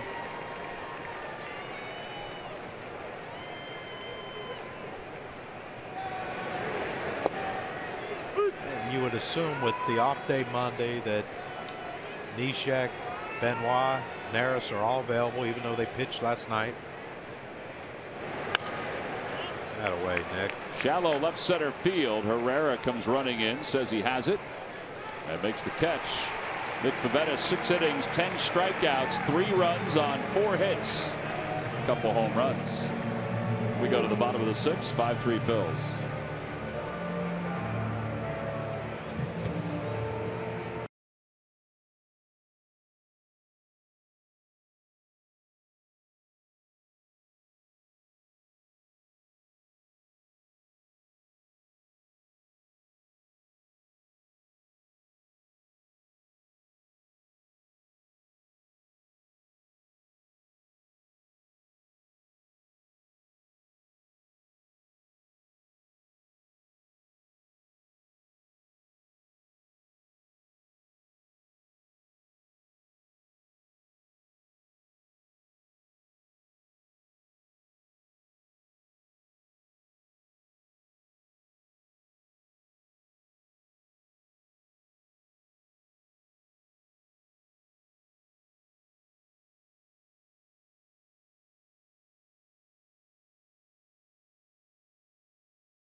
Find your favorite model today. Toyota, let's go places.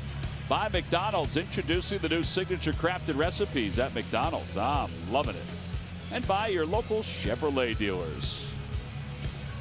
Oh, Nick Pivetta's night is probably done. 6 innings, 3 runs. It's a 5-3 Phillies lead.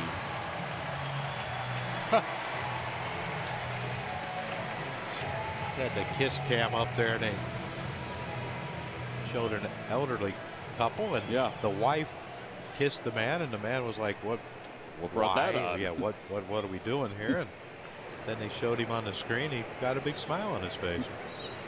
Here's Cameron Perkins, and he whacks the first pitch foul. It's 0-1. There we go. He's like, "What are you doing?" And then he realizes.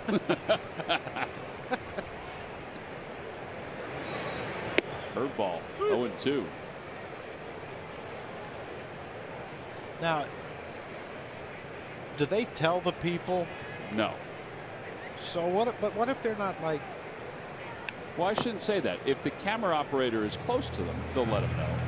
But if they're a distance away, then no, they don't. Just got to roll with it, John. Just like if Simba Cam came, Simba Cam, if it came up here to the booth, I would lift you up. Yeah, you would. You have a hernia. Be wheeling you out of here on a stretcher. In the dirt, 1-2. I can imagine that they show the kiss cam in the radio booth. Larry and Scott, it's pretty big distance between them. Yeah, well, I don't blame JJ's in the middle. And Cam Perkins goes down on strikes. Third time tonight for Cameron Perkins. And second strikeout for Lyons. And now Howie Kendrick is coming up. All he's done tonight is go 3 for 3. All he's done is get 6 consecutive hits.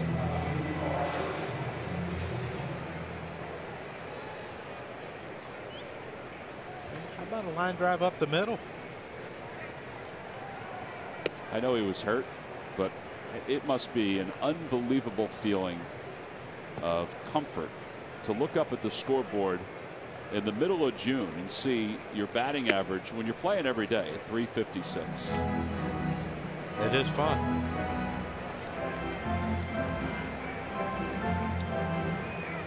Ben Revere, the last with 6 straight hits in August of 2014. 3-0.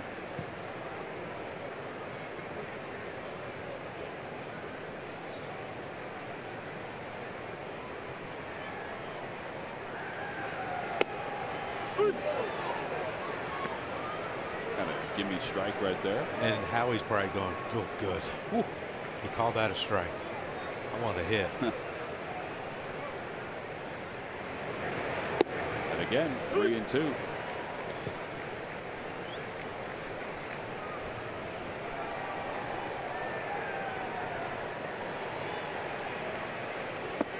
And ball 4.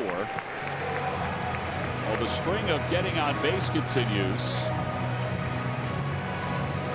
That's 8 consecutive plate appearances where he's gotten on base. The Toyota Bobble Bundle, a special offer for $19.80 a ticket per game in honor of the 1980 World Series champions. It has to do with the Mike Schmidt Bobble figurine, which will be given out on July 8th, and the Pete Rose Bobble figurine being given out on Friday, August 11th. That's all sponsored by Toyota. Go to Phillies.com/Toyota Bundle for more info.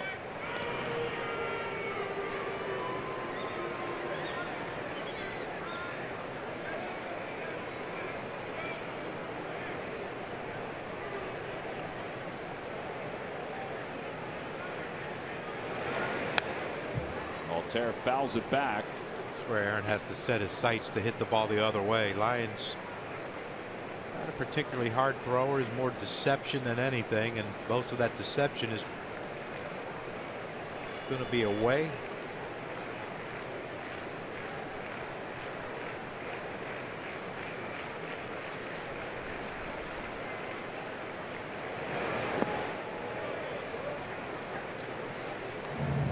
Fastball away or something breaking, which you want to set your sights to right center field off a guy like this if you're a right-handed hitter, and if he comes in, you pull it and keep it fair.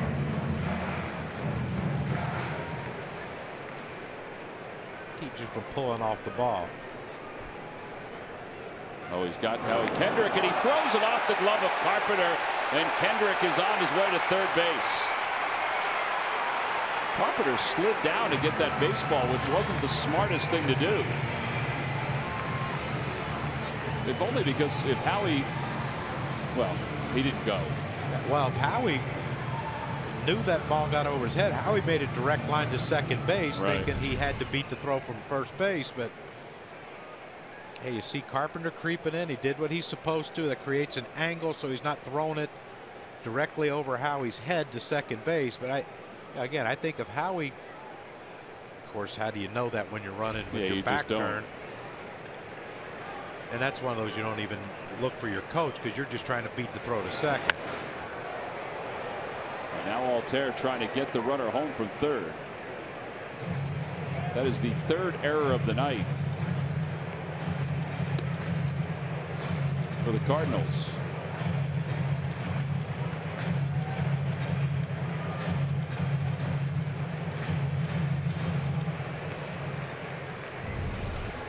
Watch Yadier on this, how he jumps up. He was going to try to throw behind Howie. If that pitch was a ball, if Aaron Altherr didn't swing at that ball, he was going to try to make a play on Howie at third. He just loves throwing to the corners. But you notice we've had a couple hits with guys who can run on first, and it was a first and there's no first and third because you have to be so careful with your secondary lead on first base of him throwing behind you. And I saw Cameron Perkins, they told him, hey, he'll throw. He was taking the secondary lead. And as soon as that ball got close to Yadier, he was sprinting back to first base. You put your head down, he's going to throw.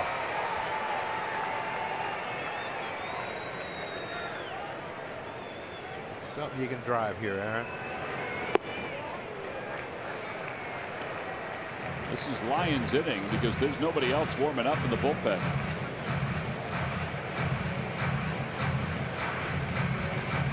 I'm surprised. It's a 5-3 game.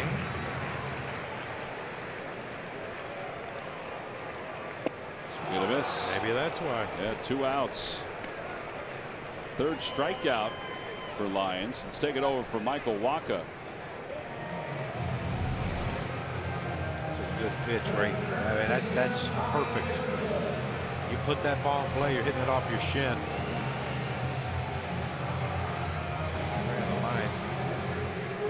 Tyler Lyons just executed a perfect pitch to Aaron Altherr to get him to strike out. Now, 2-out hit would be nice. Get one back.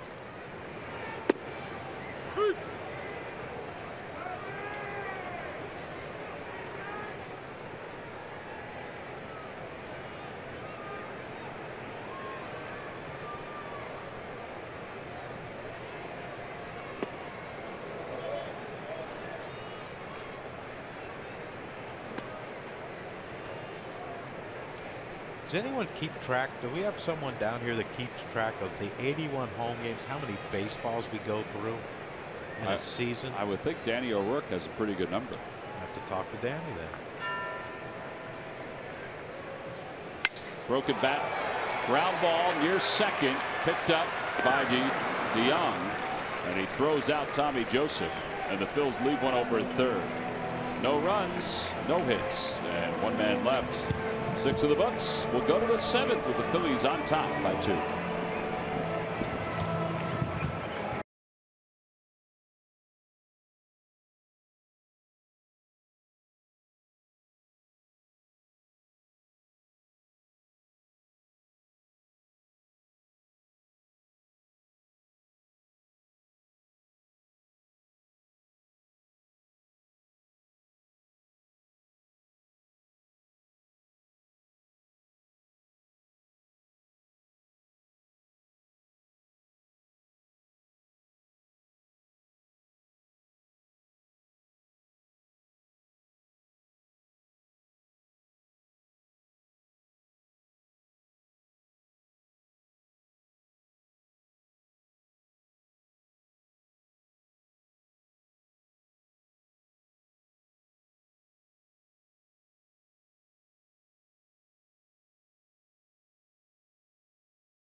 Delaware Valley Honda Dealers game summary sounded very imposing with the music in the background. Phillies jumped out to a 5-0 lead with 3 in the first, 2 in the fourth.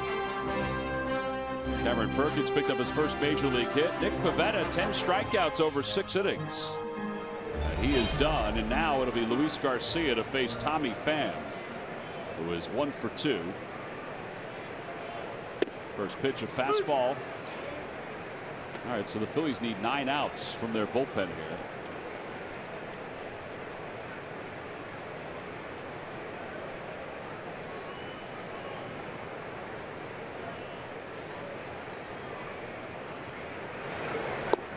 Oh, 2, good pitch.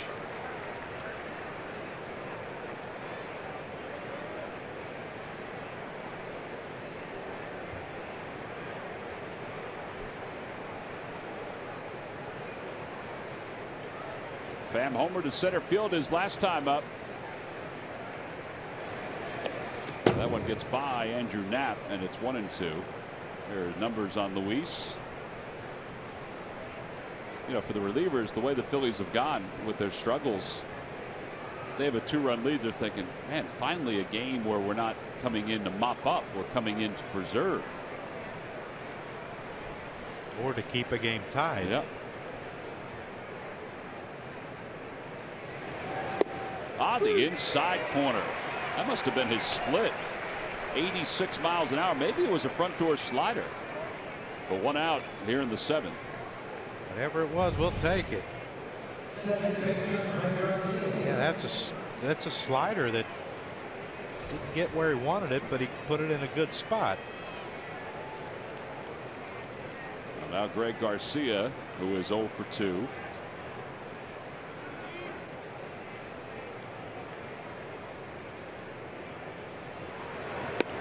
Inside and low, 1-0.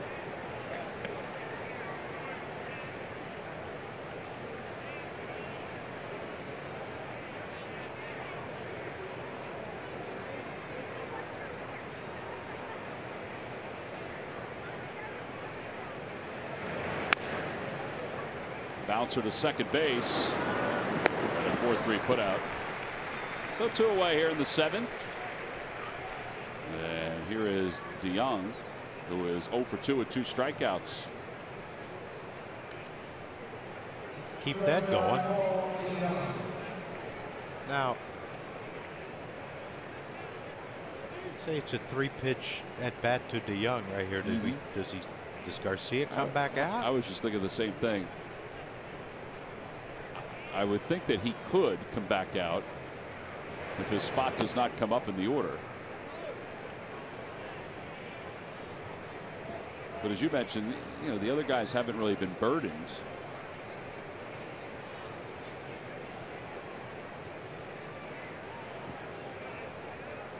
One ball, no strikes.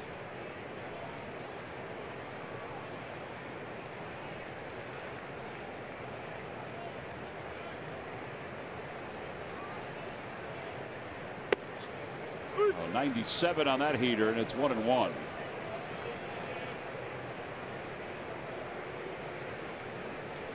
I mean, what's it with relievers? Like if they, let's say Neshek comes in, pitches again today, Benoit, Neris.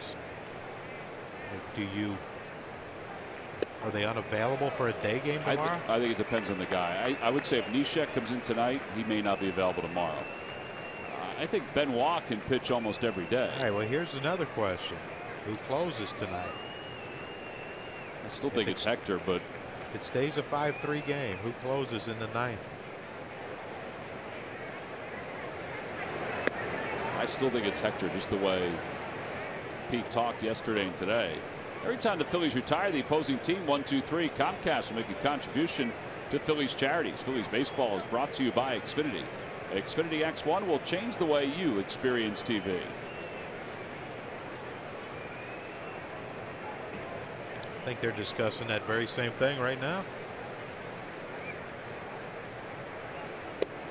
Good pitch from Garcia. Picks up a couple strikeouts in the inning. 12 strikeouts tonight for Phillies pitching.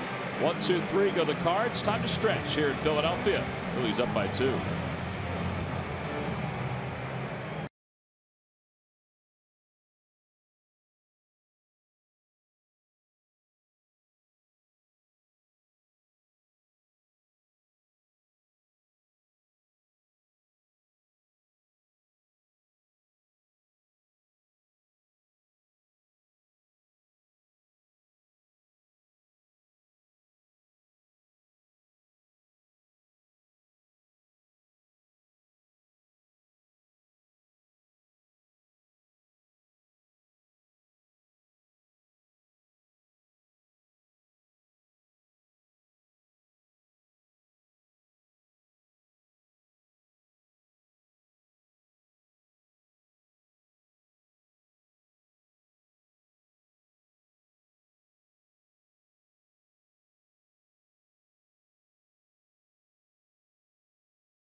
14 and under will receive the Pico Odubel Herrera Performance T-shirt with the El Torito on the back of it. Go to Phillies.com for more information and to purchase your tickets. Do you think Odubel's going to have El Torito on his jersey that weekend when they have the whatever?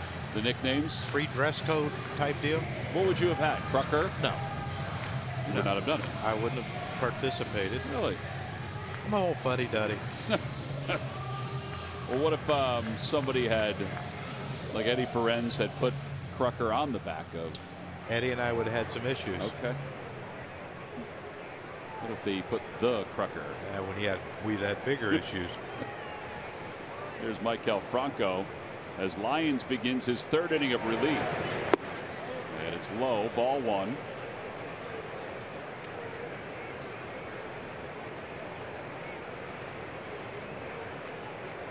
Franco tonight is 1 for 3.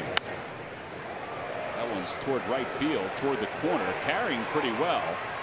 And Piscotty's able to track it down.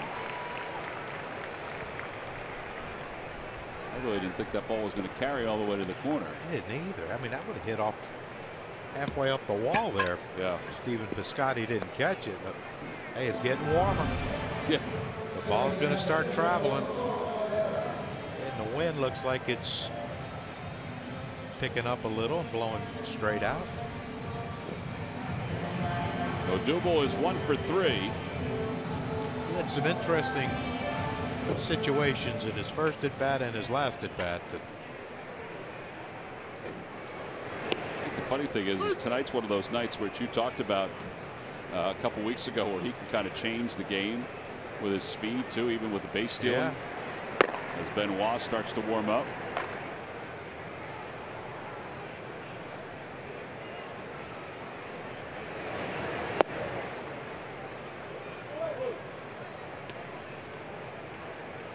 One ball, one strike.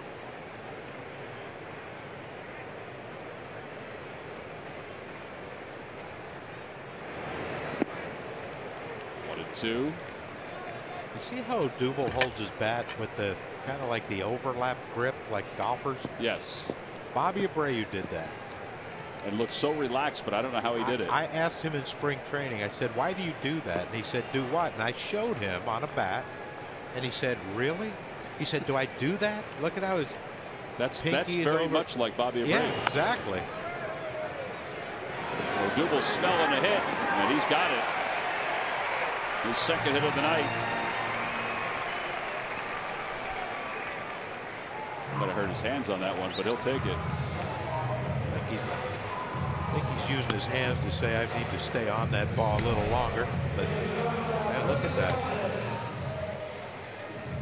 I don't know how. And I assume when the pitch comes, it tightens. You know, it's pinky gets off the hand and onto the bat. But yeah, Bobby had no idea he did it. Now I'm thinking, oh my God, this guy's a 300 hitter, 400 thrown him off, and now I just ruined him.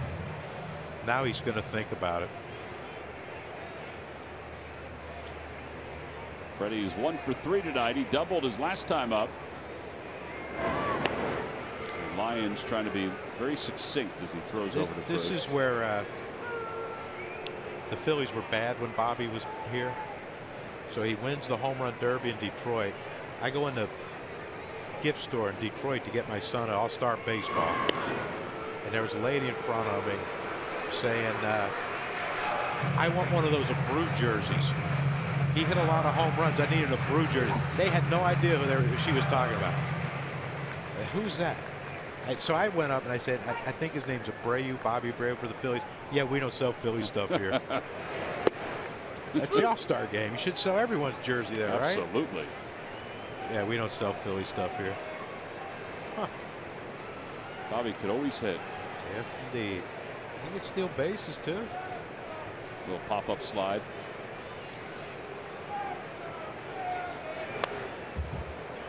Oh, and 2 now to Galvis.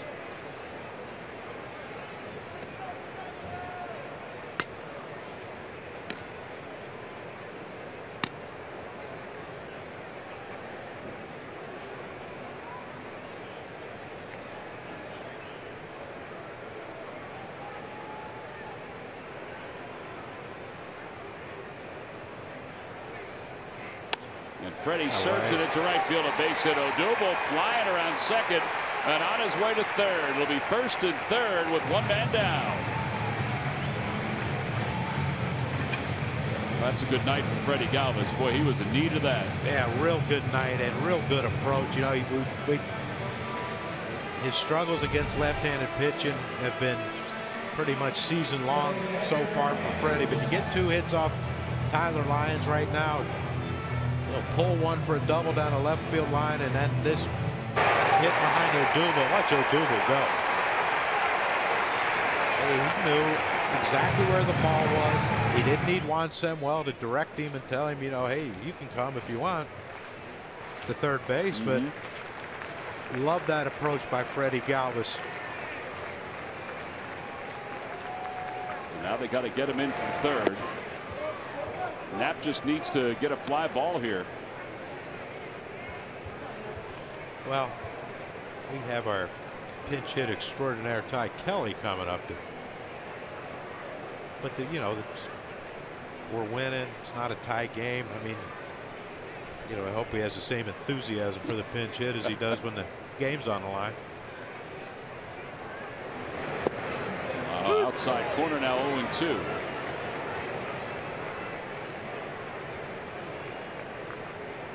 I don't believe that Andrew Knapp thought that was a strike. Odubel's at third. Here's where you got to battle. Galvis at first.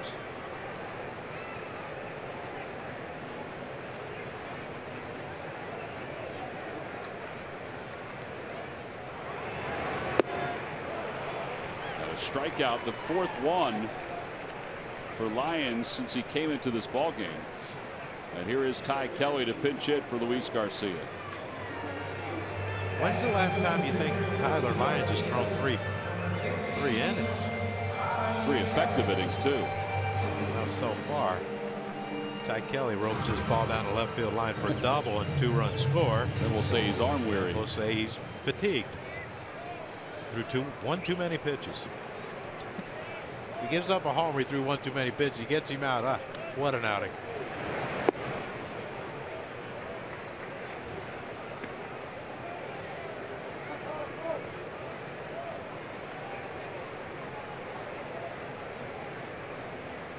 Would you be surprised if I told you that his last outing was a 3-inning outing? Wow, I would be. Yeah, 3 1/3 against the Orioles. 2 balls and no strikes to Kelly.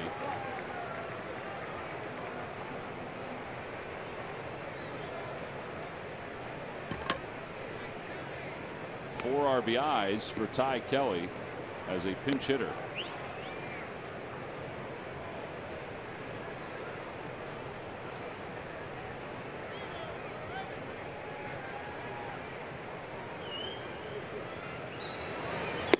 Breaking ball, and it's 2-1.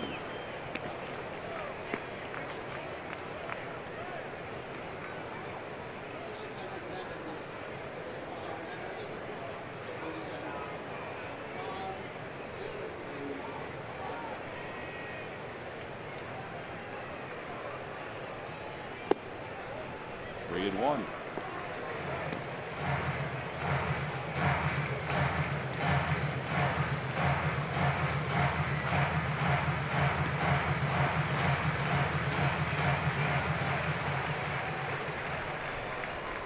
Darth Vader is lurking. 3-2.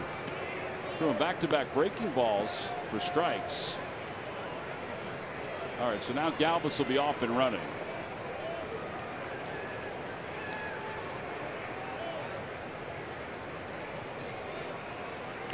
And Kelly strikes out to wrap up the bottom of the 7th inning. No runs, 2 hits, and 2 men left. We've played 7. On to the 8th. 5-3. Phillies on top.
Ford store. Check out every new Ford car, truck, and SUV crossover at buyfordnow.com.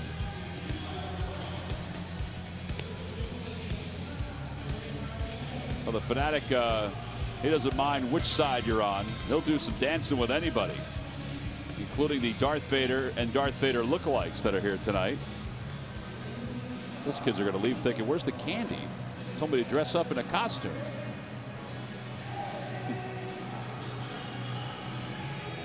Darth Vader's like a traffic cop.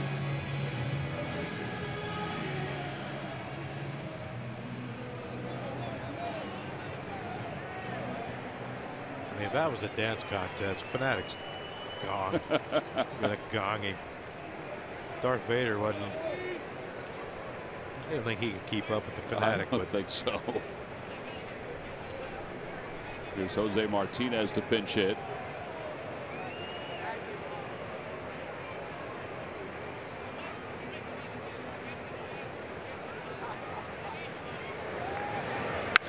That ball's hit well out to right field. It's not coming back, and this is a one-run game. Martinez smacks one the opposite way.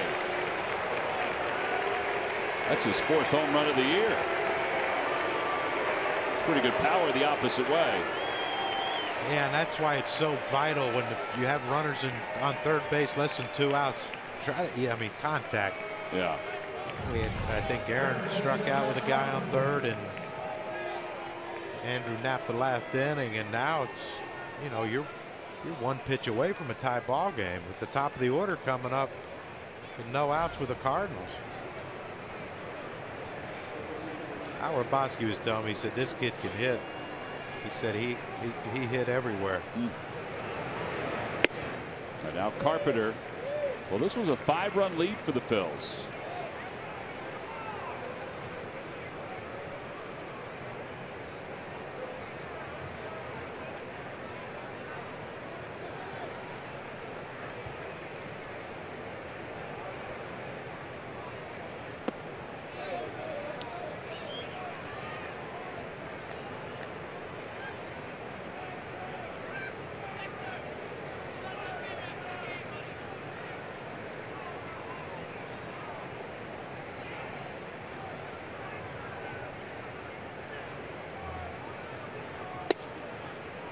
'96, and it's 2-1. Well,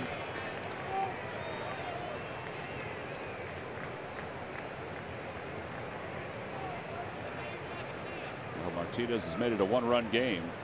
Quick. Welcome to the game, Joaquin Benoit. Yeah, no margin of error now.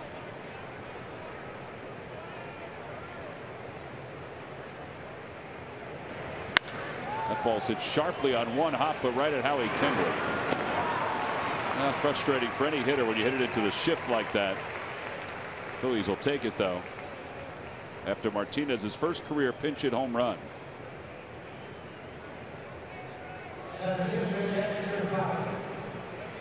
We'll take a look at our State Farm combo, and it's the top 2 hitters in this lineup. The leadoff hitter, the number 2 hitters this year have combined for 24 home runs.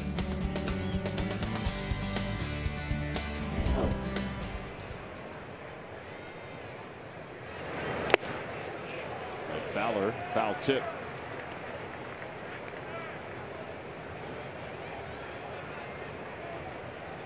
Cubs had 36. And at one point it was Schwarber. Second sometimes is Bryant. Rizzo's been leading off lately. I wonder how long he'll do that. I guess they'll do it for as long as he can, for as long as they need him to do it. Yeah, but you know, there at some point that has to end, and he has to go back to hitting third or fourth. Has to go back and hit third or fourth. He's been too good a run producer to be a leadoff hitter.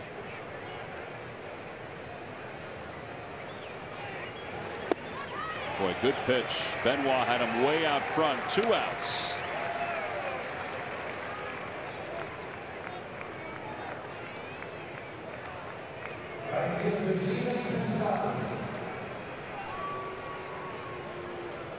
Cardinals have racked up some Ks today, haven't they? That is 13 strikeouts for Phillies pitching.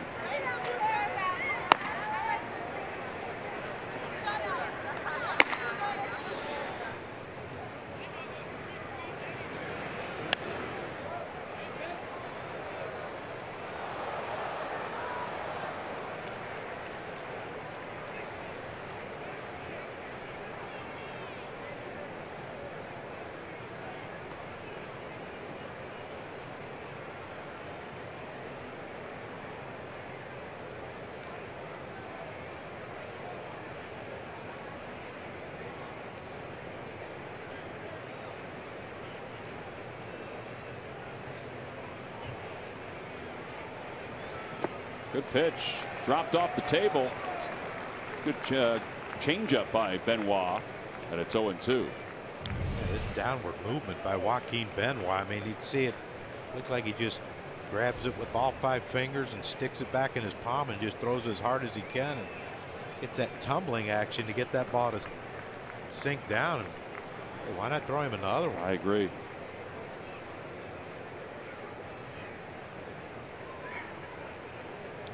The fastball away. Andrew Knapp wanted to change up. Maybe he can just show this one. Got to be careful though, because Piscotty has power the other way. Yes, he does, and that's the fear. If you're going to throw a fastball away, it has to be down or it has to be off the plate. See if he chases 0-2. Now you can come back with that change up.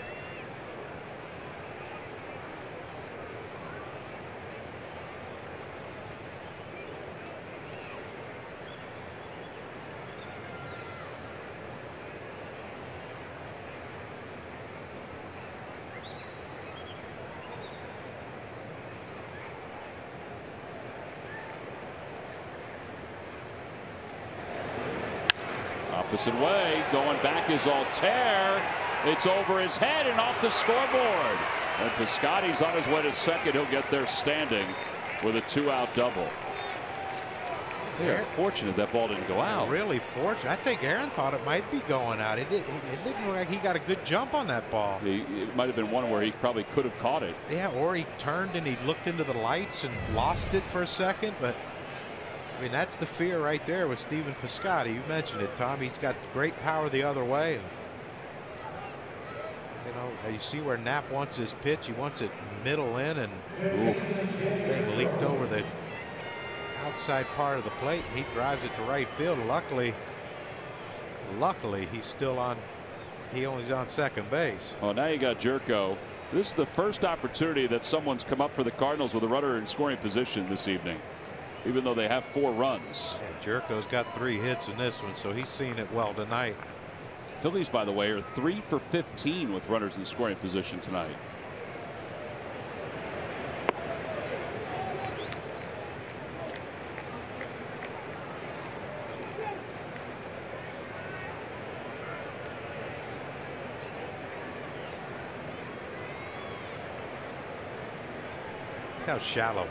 Look how shallow Odubel is. I mean, usually he's, you know, back in this area right here, but he's playing in. He's going to try to cut Piscotty off at home if Jerko hits a base hit up the middle.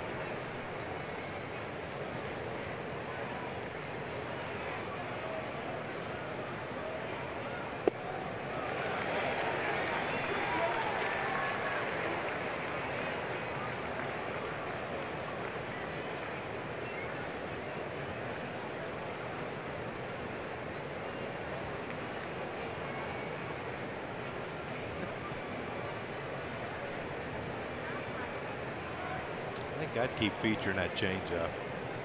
It's been so effective for him.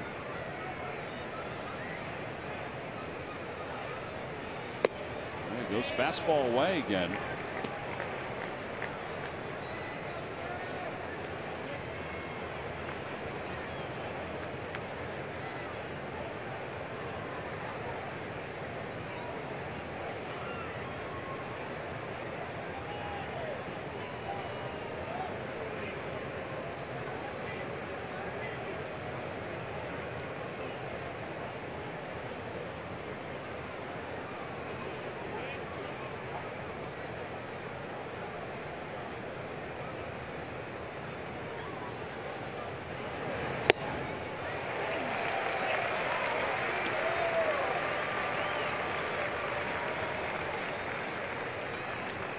There's some intensity going on there by Joaquin Benoit. He didn't look real happy after that pitch.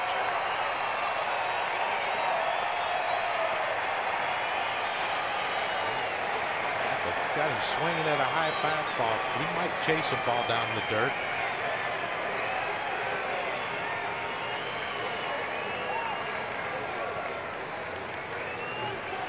2 balls, 2 strikes.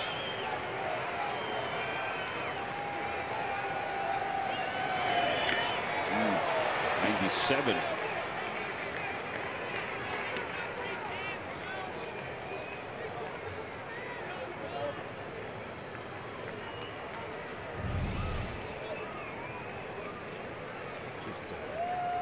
Great four-seamer. Just here we go. Oh, you tipped off the side of Andrew Knapp's glove and off the side of his protective helmet.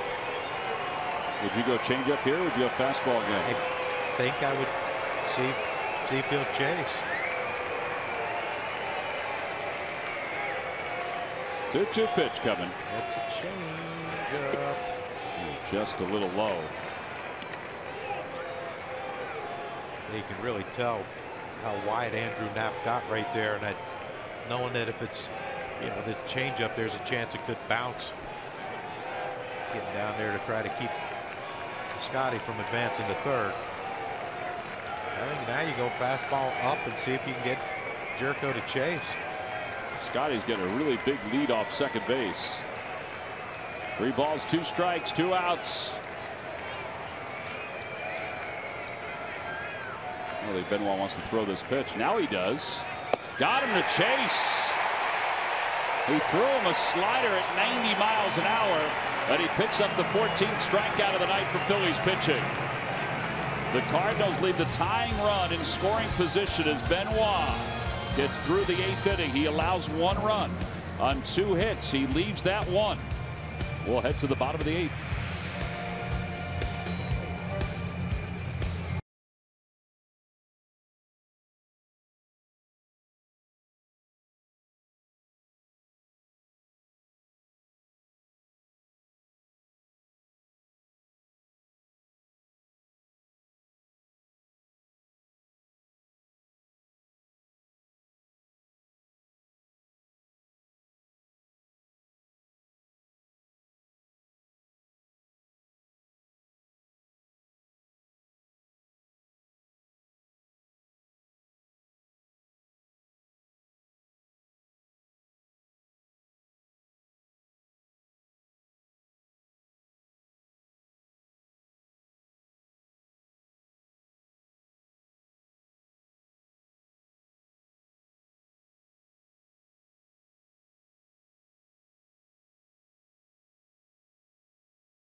Defensive play of the game.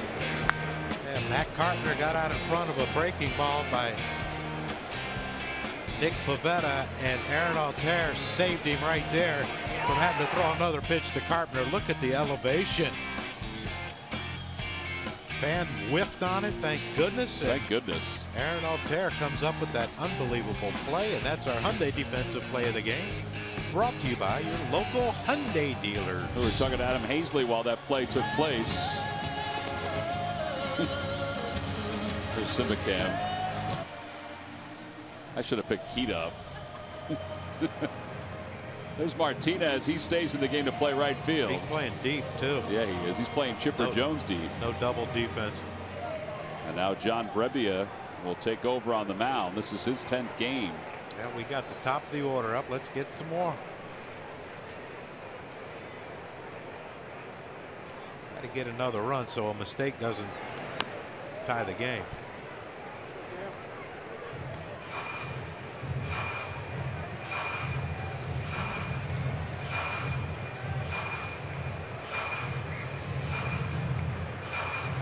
Cameron Perkins is 1 for 4, 3 strikeouts tonight, and his first major league hit. And he hits that one sharply on one hop. And retired for the first out.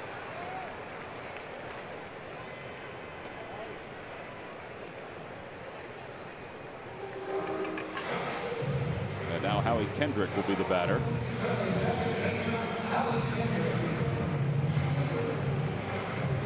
Howie's reached base safely in 8 consecutive at-bats. 8 consecutive plate appearances.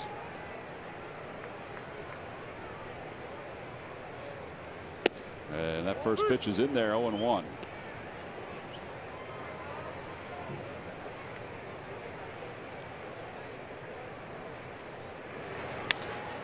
A little looper out toward left center. And Fowler is there. 2 outs. Let's check in with Greg Murphy. Murph. All right, thank you, Tom. Time for our unlimited baseball break presented by T-Mobile. And the Nationals' Max Scherzer was flirting with history today. He was just 5 outs away from his 3rd no-hitter. And against Miami, he would have been the 6th major league pitcher to get 3 or more no-hitters. However, with 1 out in the 8th inning, former Philly A.J. Ellis singled in that. It was an infield single, so he breaks up the no-hitter. And then, well, things started to fall apart, and the Marlins rally. They scored 2 runs. So not only does he not get the no-hitter, Max Scherzer gets the loss in that game instead. That's a tough way to get a loss. Good news for the Texas Rangers. They are very close to getting former Philly Cole Hamels back in their rotation. He has been out almost 2 months with that oblique strain, but he's gone. He threw 81 pitches in his 2nd rehab start just the other night down in AA. They say he is ready to go. The earliest he can pitch would be on Monday for Texas, and if he does pitch on Monday, that is exactly 2 months from the day that he was placed on the disabled list. So he is coming back to the Rangers rotation. That is your unlimited baseball break, guys. Well, that's certainly a shot in the arm for the Rangers. Texas finds itself at 500 right now, 12 games out in the West. As Altair has to back out of the way of that pitch. I saw a note about Scherzer. He's only the 2nd pitcher to go 8 innings, allow 2 hits, no earned runs, strike out 11, and not get the victory. The other guy was Nolan Ryan. Why when someone throws a no-hitter, somebody say he made history? Just a long list of history. All right. No, you're not buying it? No. 1, 2, 3 go the Phils. To the 9th inning, it's Hector Neris to come on to try to close it.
Ellis and Ben Davis are standing by. They'll Get you updated on what's going on around baseball, but also talk about the success of Nick Pivetta. Corey Seidman will be along as well.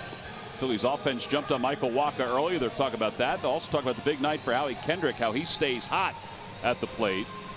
All that's coming up on Phillies Postgame Live. But first, here is Hector Neris to try to get the last 3 outs to give the Phils a victory. Phillies have only won 1 game on this homestand.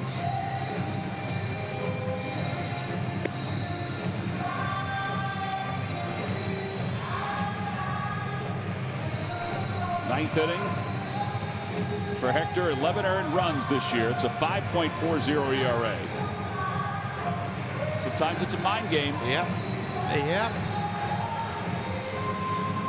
They come out of that bullpen and that gate closes and you don't look behind you for help.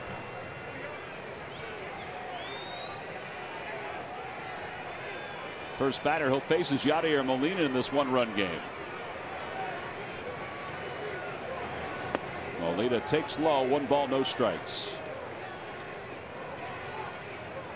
I think the thing about it too is that for Hector, sometimes it's the fastball that causes the problems, but a lot of times it's the changeup, his split, which is his best pitch. Out to center field. Odubel got a late start. Looks like he's out there, and he makes the catch. 1 out.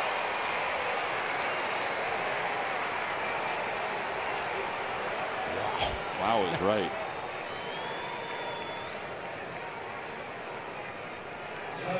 Yeah, that was an interesting. I mean, he actually did everything right. It looked like he didn't see it off the bat. Got a late jump on it.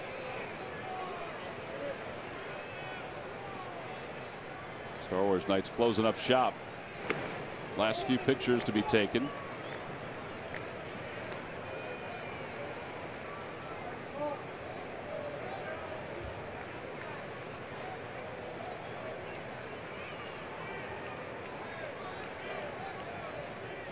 Tommy Pham, the hitter. And there's a strike. 1 ball, 1 strike.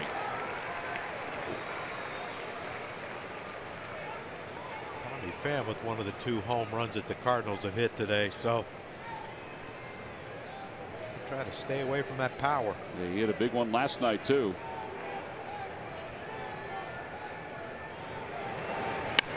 Out to left center field. That ball is well hit. Odubel's going back, and wouldn't you know it, his 2nd home run of the night, and we are tied at 5.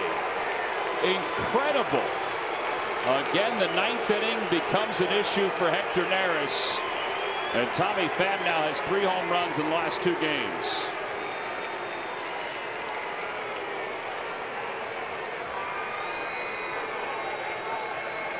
Remarkable. A 5-0 lead.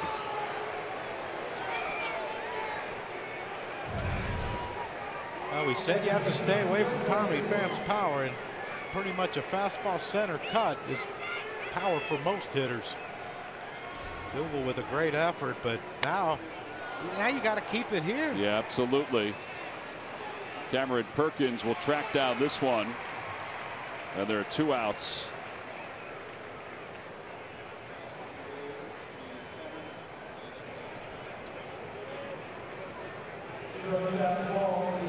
Tommy Pham, he didn't do a whole lot when the Phillies saw him in St. Louis, but he's showing some pretty good power.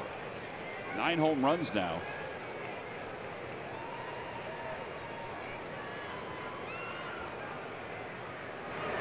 Swing and a miss, 0-1.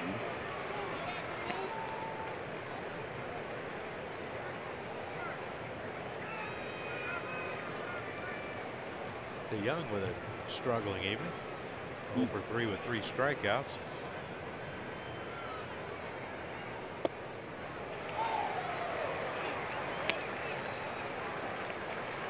Third blown save for Hector Neris. And you know, it's documented that Neris has been struggling in 9th inning, but we had chances to add on and didn't take advantage of them with strikeouts. Absolutely. No contact made with runners on 3rd. And I know that's easier said than done, but you know, say, okay, we got to 5. Let's just shut this thing down. And the problem is the Cardinals didn't get the memo about shutting theirs down either. 1-2 pitch coming. Popped it up foul.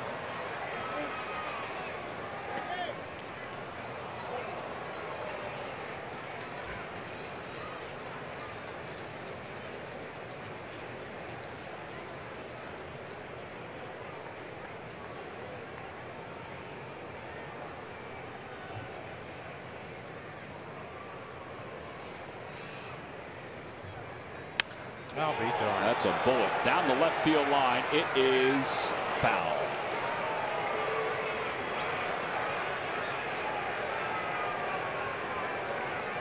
Split is just not tumbling the way it normally tumbles.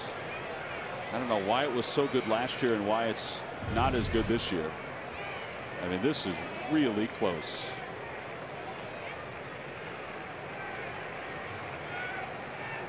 He throws that 1 mile an hour harder. That probably stays fair.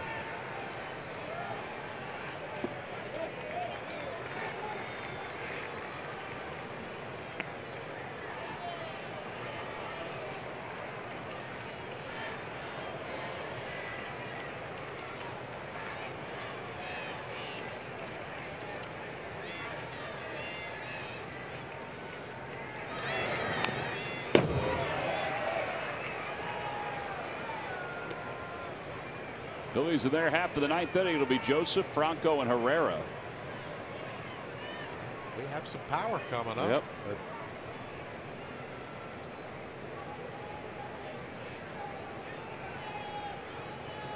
2 balls, 2 strikes. Got him. A split that works. 4 strikeouts tonight for DeYoung. And Hector's hearing it for the crowd that's around. The home run ties it, so we'll go to the bottom of the 9th inning, all even at 5.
Deliveries of the game. We go to the 8th inning against Benoit.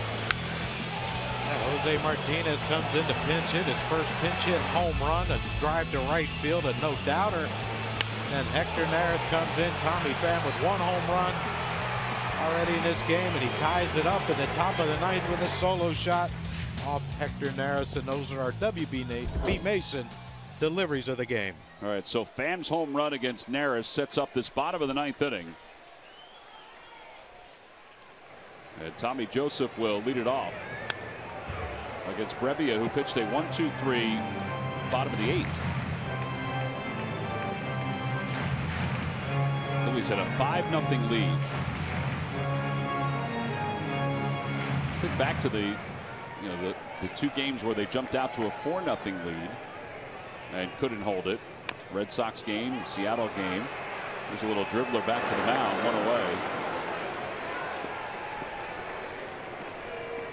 And Michael Franco is now the batter.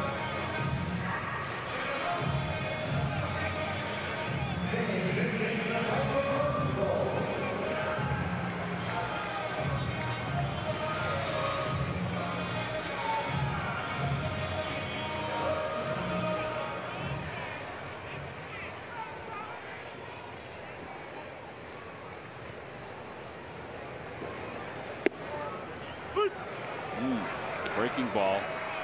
It was a slider from Brebbia. I was a big fan of that one. No. Tomorrow's starter's Aaron Nola. He's to the left there of Ben Lively.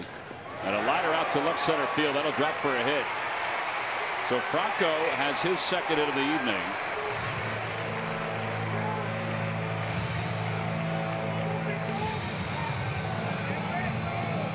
I would assume you might have to pinch run for Franco, right?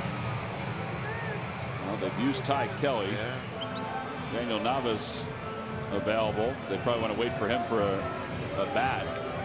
They're going to go to the left-hander with Odubel due up.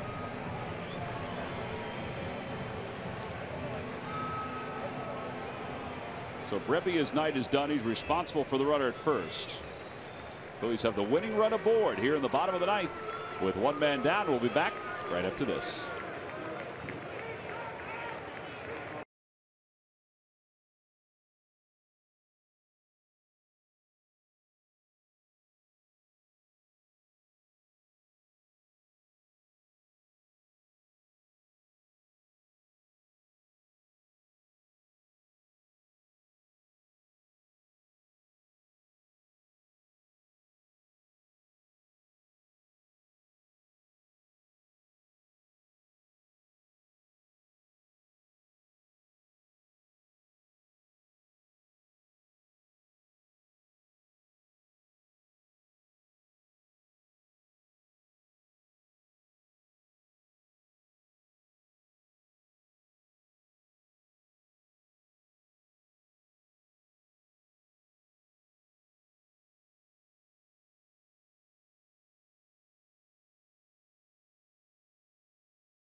We'll receive the Hers Kids Retro Pullover Jacket. Get your tickets by going to Phillies.com. Great giveaway. There it is right there on the screen. Michael Franco is at first base. They have not pinch run for him yet. Do they wait till he gets to second, maybe? I guess that's what it is. That has been the pattern. Brock Stassi was loosening up in the dugout, loosening his legs up. Brett Cecil 0-2 with an ERA of 4.39.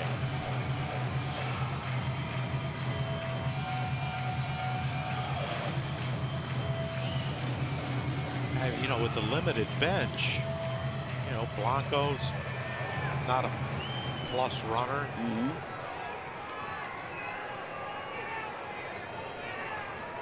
All right, so Odubel tonight is 2 for 4.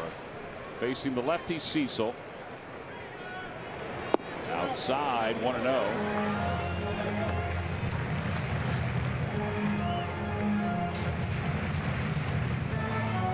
Inherited runners. He is below the National League average. Let's keep pushing him down. Please.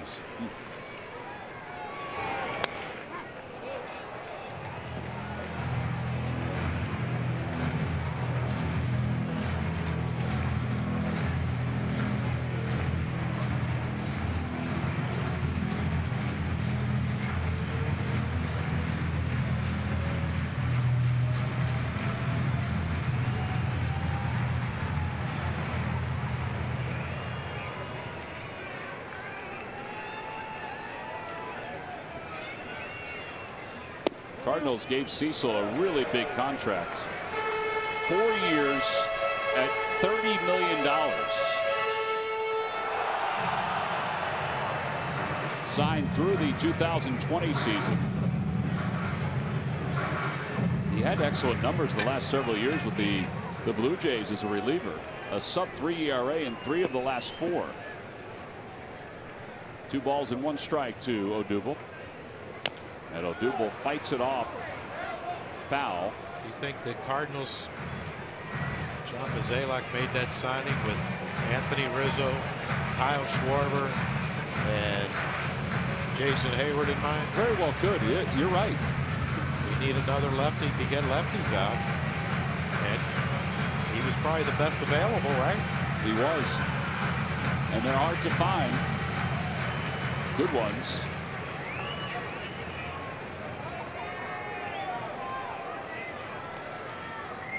Two and 2. 3 and 2. Freddie Galvis will hit right-handed. He's on deck.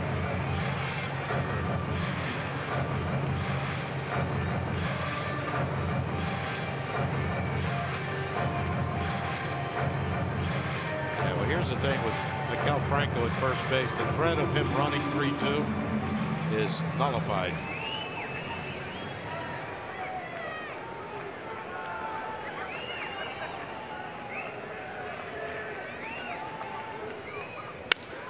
Over to third. Boy, that ball was smoked. And Jerko gets 1 at second. And they cannot turn the double play. Odubel hit that right on the nose. That hit Jerko in his bare hand. He's flexing that hand. And, you know, it looked like Garcia was a little late getting there. Well, the ball was hit so hard. I mean, but I think just that little extra time of him not getting to the, I mean, this ball was smoked. It's a one hop and it hits Jerko in his bare hand. I mean, lucky to throw that ball away. But you see Garcia, he had to catch the ball, take a step because he wasn't at second base yet. And I think that one extra step gave Odubel time to get there safely.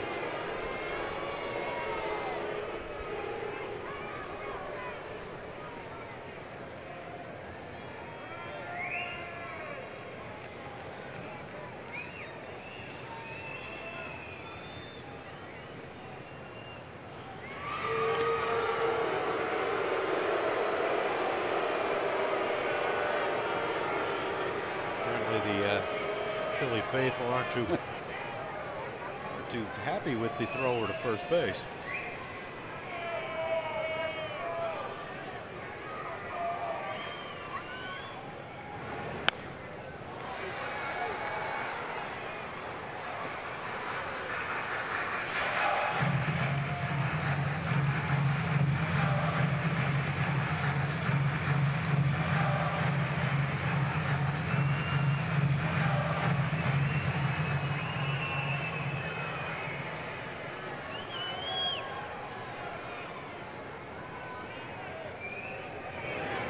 Over toward third. That's a fair ball down the left field line. It's off the half wall. Odubel's around third, and he's going to be held there. Oh, he went through the stop sign, and he is out at home plate. He went right around Juan Samuel and was thrown out easily at home plate. A double for Freddie Galvis and a bad decision by Odubel Herrera.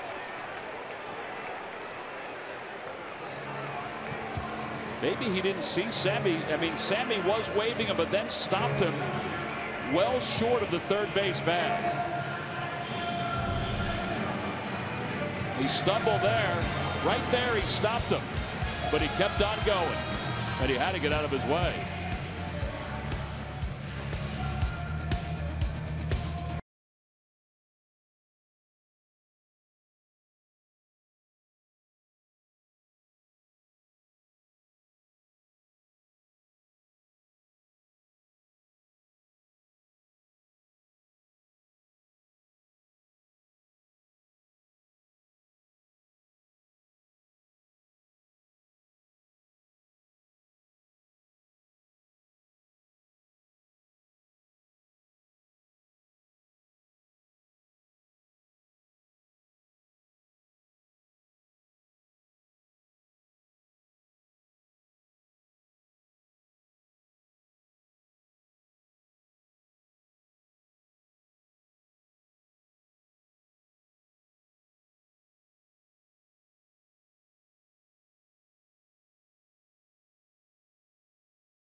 The bottom of the 9th inning. Sammy is waving Odubel Herrera, but he stops him right there. And Odubel had his head down. I mean, once he saw the wave, I mean, he had to run around Sammy. You see the third base umpire give him the safe sign. If he touches Samuel, he's out. But once he was waving, Odubel just put his head down and was just running. And you know, you still have to, before you hit third base, if he's still waving you when you hit third, then you put your head down and go. But you got to keep your head up. And I mean, what else can Tommy Pham do today? He threw really. 2 guys out at home. He's hit 2 home runs. I mean, that was a gift right there, but yeah, it was. Second runner that's been thrown out at home. Daniel Nava comes on to play left field. Aaron Altherr moves from right field to center field, and Cameron Perkins moves from left field to right field. So Odubel's out as part of the double switch, as Martinez has the count. 2 balls and 1 strike. There's Ramos's numbers. that, you know, that's with Martinez hitting. I mean, you'd know the struggles that Ramos had yesterday throwing strikes. 2-0, fastball over his head, and he swings at it to give Ramos a gift and keep him in this. Oh my goodness. That ball is smoked deep to right field, and it is off the top of the scoreboard. And Martinez glides to second base. He's got a home run and now a double, and he didn't even start the ball game. Well, this game goes a couple more innings. He might hit for the cycle.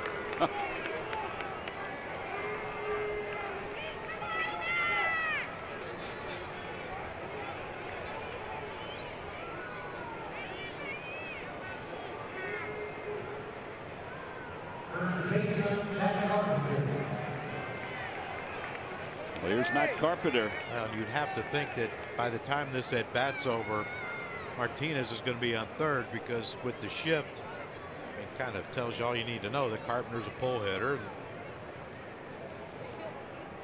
You know, the thing is, though, with the runner on second, Howie has to play a little more shallow. That ball he hit last time might get past him. That 1 hop. Yeah. Now Howie's moving back. Get that line drive to right field. It got cut off by Howie and threw him out at first. But a balk has been called on it, Ramos, and that will move Martinez to third. It was called by 2 different umpires at the same time. I think Ramos just started and then stopped. It was subtle, but he did. Take a peek.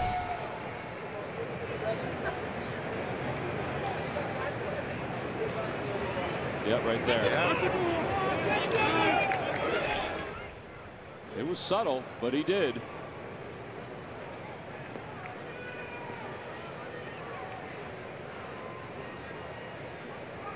Phillies bullpen in this series, it has not been pretty. The strikeouts are all good, but the runs. You can't tell me Matt Carpenter's not a good enough hitter to hit a ground ball right there.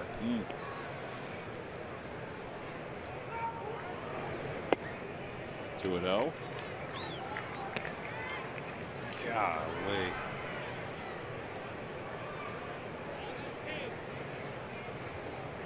Since the 5th inning, really since Pivetta left, this has not been a picturesque game by the Phils. 2-1.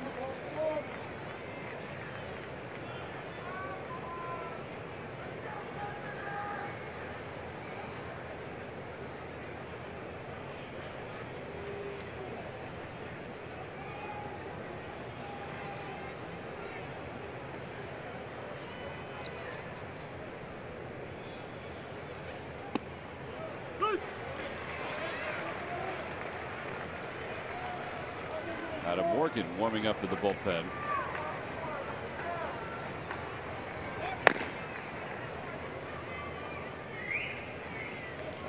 I don't know for who. I mean, they got all righties coming. Oh, that was Fowler's a switch hitter, but Scotty, Jerko. Wow. Carpenter down looking for the 2nd time tonight. shocking that he didn't even get the bat off his shoulder.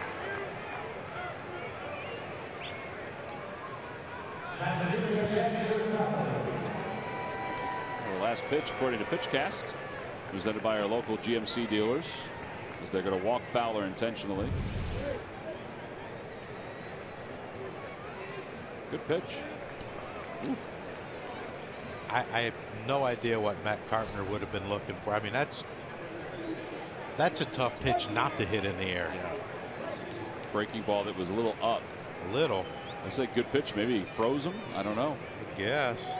Well, here's Aledmez Diaz.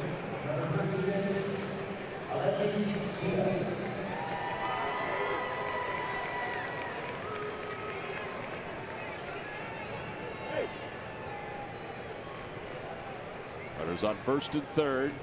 Phillies play the infield. Middle infielders up. Not all the way, but up a little. Oh, no. Goodness gracious. Over the head of Tommy Joseph. A run will score. The Cardinals take the lead. And Fowler has to stop at second because the ball went into the stands. This has just been remarkably bad.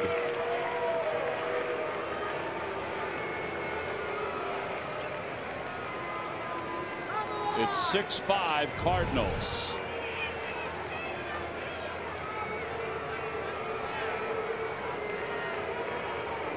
Oh man, it wasn't even close. P. McCadden is going to go to the bullpen. These last couple of nights have not been good for Ramos. He'll leave with the ringing of boos in his ear as Adam Morgan will come on with one man down.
The Cardinals on the error by Ramos, and now Adam Morgan is coming on for Adebray, whose last couple of nights have been something to forget, but he's not alone in that category.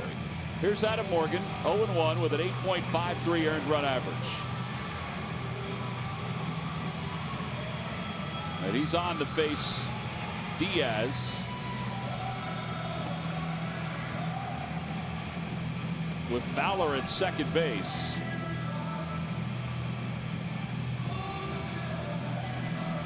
Yeah, I mean, Adam Morgan's job right here. That's, you know, look, they're down. The shoulders are slumped. They're like, what can happen next? You know what? Adam Morgan got to get out of this inning. Can't let Fowler score. And then you just, you know, we keep saying it. You got to grind it out. Grind it. My God, at what point does grinding just say, you know what, enough? 0-1 to Diaz. He'll be followed by Jed Jerko.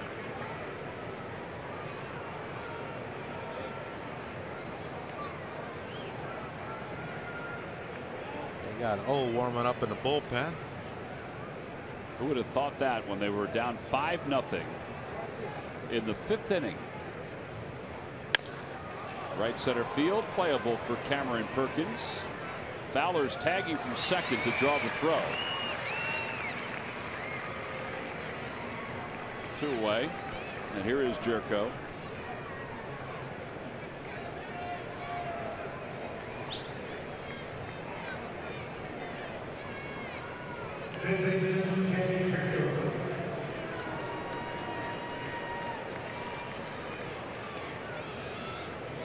There is O.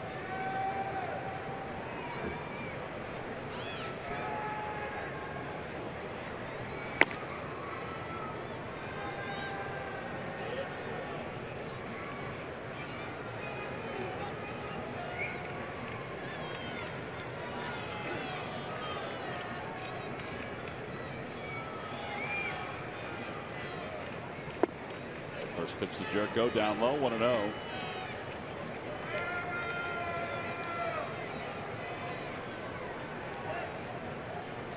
It's a tough. I think this could be a tough matchup for Adam Morgan. Jerko's been susceptible to the fastballs up with velocity, and Adam Morgan's not a guy that pitches up in the zone. Has a fastball with velocity, but doesn't pitch up in the zone. That wasn't a bad pitch there. No. It's now 2-0. They called out a ball? They did. Wow. Well, it's only one of them called it a ball.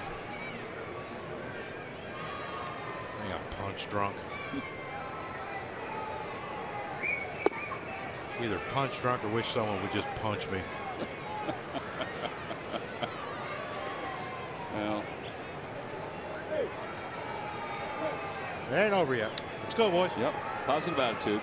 Now they're going to walk Jerko intentionally to face Yadier Molina.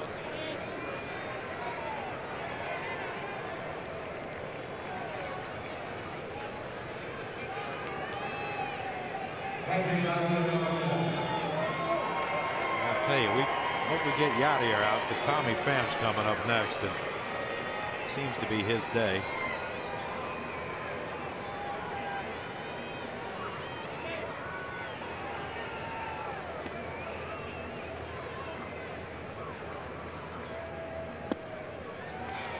Tommy Pham's got a Dave Kingman working. 2 homers, 2 strikeouts. Well, let's hope we put the other piece to the strikeout puzzle together. We just hope he doesn't come up. Or that, yeah.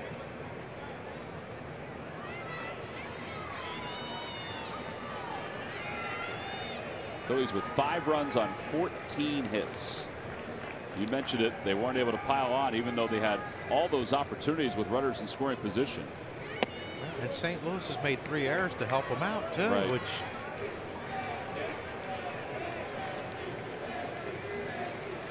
3 for 15 with runners in scoring position. Part of the story. It has to be. And not a small part of the story. Nope. Talk all you want about the bullpen. When those guys come in and know they have to be perfect, at some point this offense has to just. Oh boy. Out to right field. Perkins plays it on a hop. Fowler's heading home. The throw to the plate is not in time. Boy, if it was a hair toward the plate, Fowler may have been out, but instead it's 7-5 Cardinals.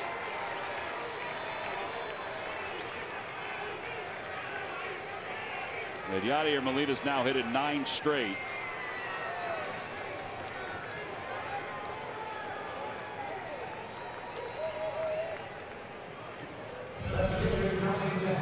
You see Cameron Perkins, he measured that perfect, caught it on the hop. Clean transfer to his hand. Like you said, if that ball was more toward the third base side of home plate, except as opposed to the first base side, we got Fowler, but a great slide by the old veteran. Now it's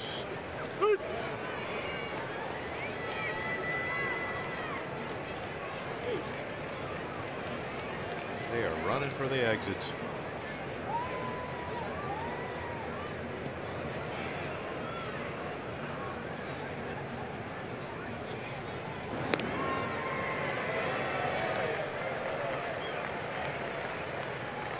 I don't even know if Molina was off the bag. Yeah, that was that's again. That's if Yadier Molina steals right here, I'm going to volunteer to pitch the next game for someone. 0-2.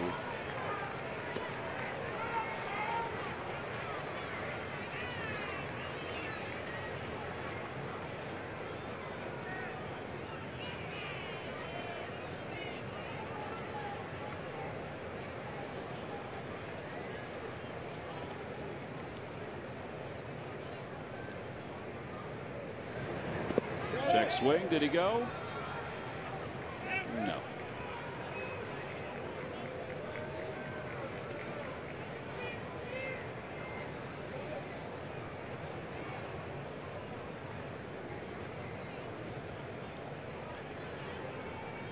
Last 3 home run game, Albert Pujols, 2010.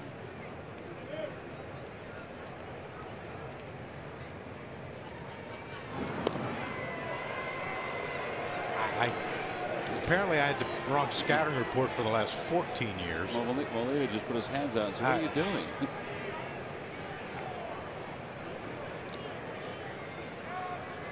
I mean, are they trying to wear O out in the bullpen by making him throw more pitches out there? On the inside corner, strike 3 called, and the inning is over. However, the Cardinals scored 2 runs. They've erased a 5-run deficit. They lead it by 2 as we go to the bottom of the 10th.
For the Cardinals, who's got a 2-run lead to work with.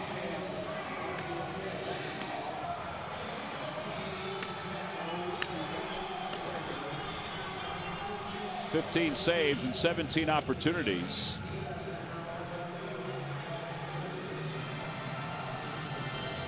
Knapp get on, Nava go deep. Johnny, I like your optimism in this whole thing. I really do. Hit one to Diaz. He's a shortstop playing left field. Now there's Pham. He went from left field to center field. Wow, a 2-run lead and they're weakening their defense. Well, unless there's something that we don't know. Yeah, we don't know. Well, since we've never seen Diaz play the outfield, how do we know if he's not a good one? We're just assuming. We shouldn't assume, though. Now, I know they think a lot about Tommy Pham and the job he can do in center field. So that's, you know. Yeah, so their outfield has Diaz in left, Pham in center, and Martinez in right. And Andrew Knapp will lead it off against O. First pitch up high. We have to hit it out there first before we see if they're good.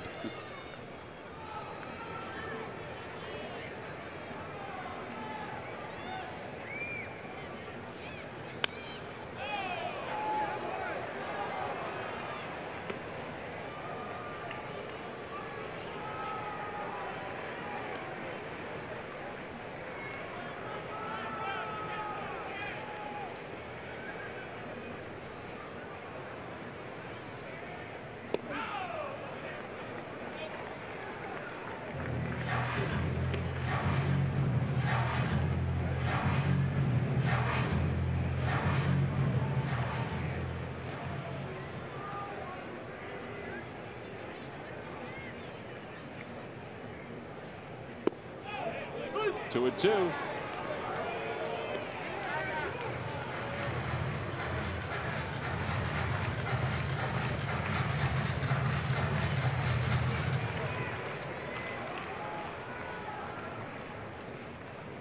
Now 3-2.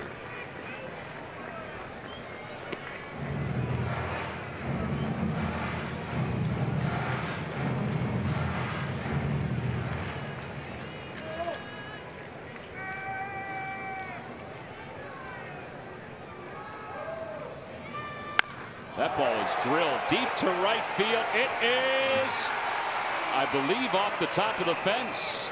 That is a bullet, a long single for Knapp. Man, Larry Bolt jumped right up out of his chair. I thought it hit the stairway up between the two sections and then jumped back.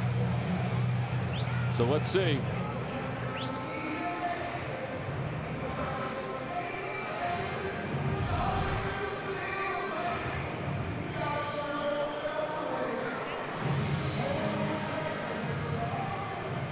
Hit the chair, didn't it? It hit the glass. Is that a home run? Yeah, it hit the glass above the stairwell. So that's not a home run. Wow. And now the double play stays in order. Yeah, that glass where that youngster is leaning on. And there's no glass to the left or right of that, is there? No, I think it's just for fans walking up. I think that's why it's there. Broke it back, ground ball, second base. They throw Nava out. Up to second goes Knapp. 4-3 on the putout. It's just at the end of each aisle going up the stairway.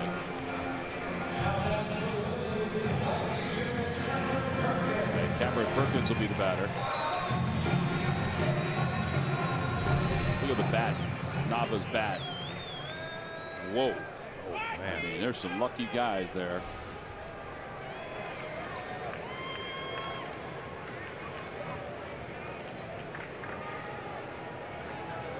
Outside, 1 ball, no strikes. I would assume that catching back-to-back extra inning games, Yadier Molina will probably be off tomorrow, huh? Every time you assume that, though, we've seen it over the years. He tricks you. You're probably right. They've been talking about getting him to play a little more first base, too. Just to get him off his legs from behind home plate and getting a chance to hit. Well, if you watch pregame, he takes grounders at short, third, almost every day. He's got good hands, too. I watched him one day for about 10 or 15 minutes, and he was pretty slick with the glove.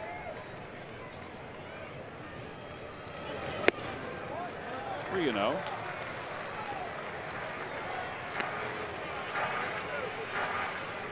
Hey.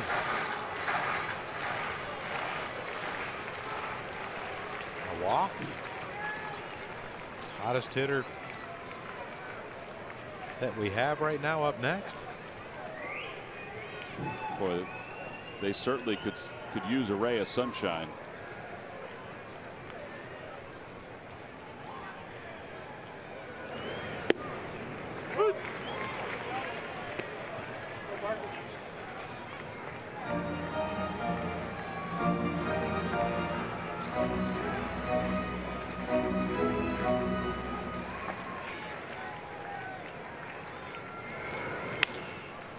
Loop out toward right center field. Garcia runs out. It's going to drop for a hit. Rounding third, heading for home is Knapp. It's now a 1-run game, and the tying run is at first. The first career RBI for Cameron Perkins.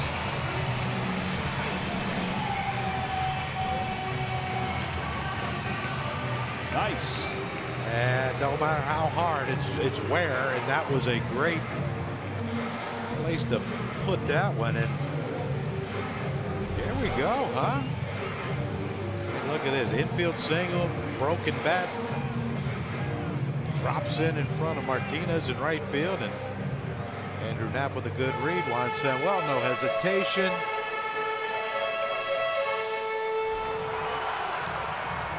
Just got interesting, didn't they? They sure did. And as you mentioned, the hottest hitter the Phillies have, Howie Kendrick, coming up. And a lot of Howie's hits have been between first and second.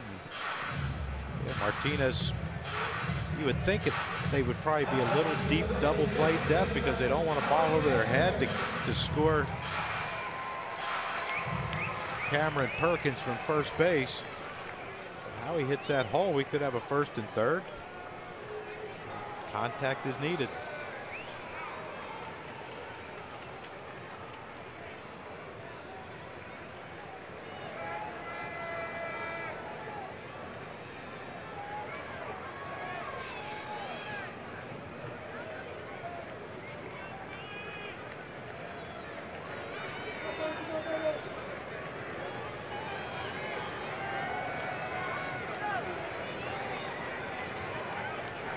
He's thrown over.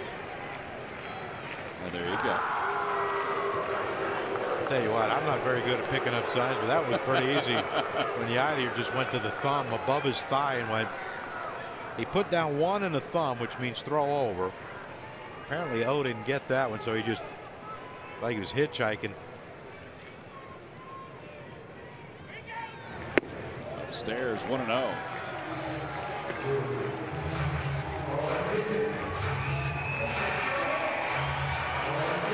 So Dexter Fowler left with left quad tightness. That's why Diaz is left. That explains it. Apologize to Mike Matheny for questioning his decision.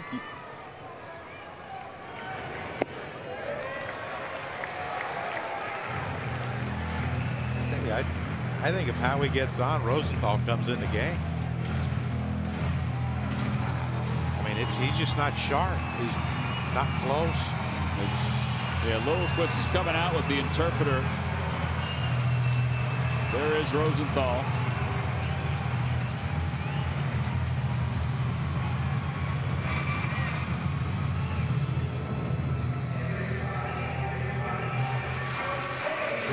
Well, Rob Ellis, Ben Davis, Corey Seidman, they are hanging out waiting for this one to end. We hope we have a good story for them to tell, and not the one that would be told now.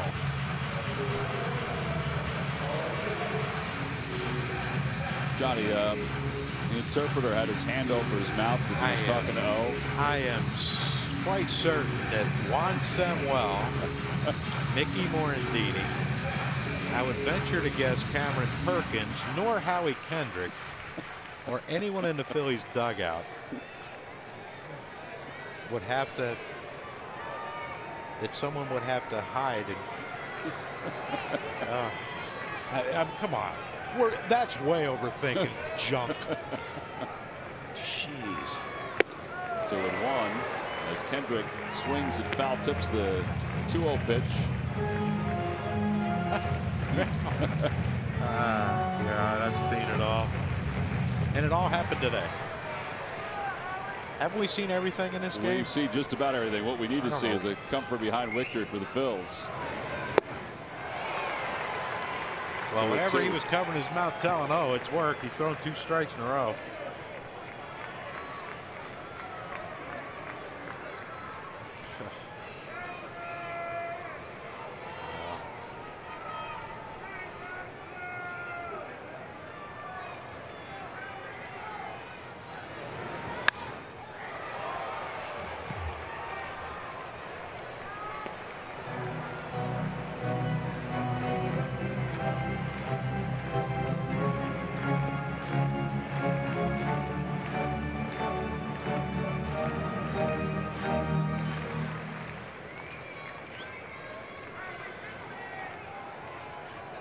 About a walk-off, Howie.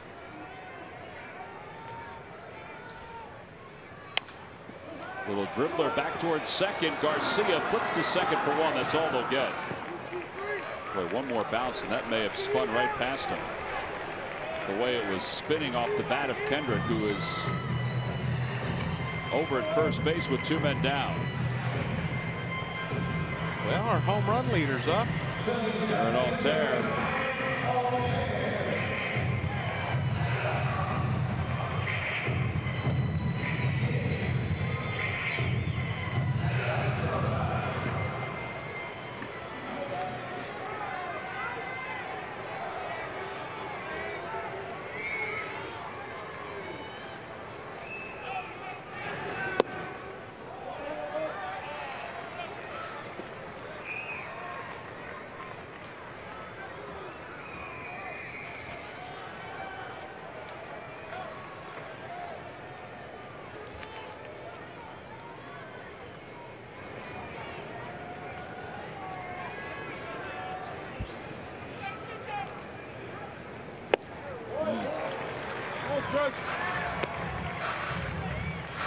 ball, 1 strike.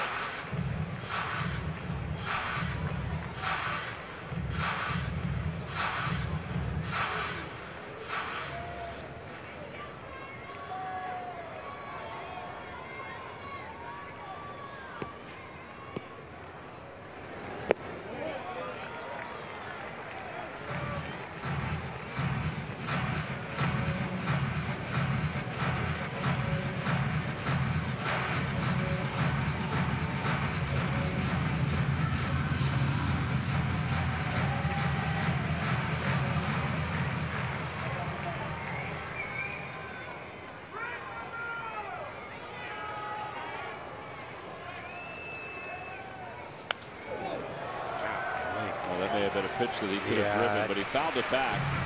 But, you know, and normally you would say you get 1 pitch, you hit it at bat, but O's command has been dicey at best. But that one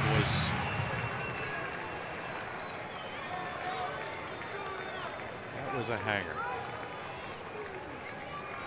2 balls, 2 strikes to Aaron Altair with Kendrick at first. And he's down on strikes, and the Phillies lose in extra innings for a 2nd consecutive night as they lose tonight to the Cardinals 7-6. They blew a 5-run lead, and the Cardinals, with a couple of runs in their half of the 10th, were able to win it by 1. Tommy Pham is our Chevrolet player of the game. 2 home runs, his 8th and his 9th. It's his 5th career multi-home run game. And this ball game, folks, was a kick in the gut for the Philadelphia Phillies. They lose it 7-6. We'll be back to South Philadelphia to wrap things up right after this.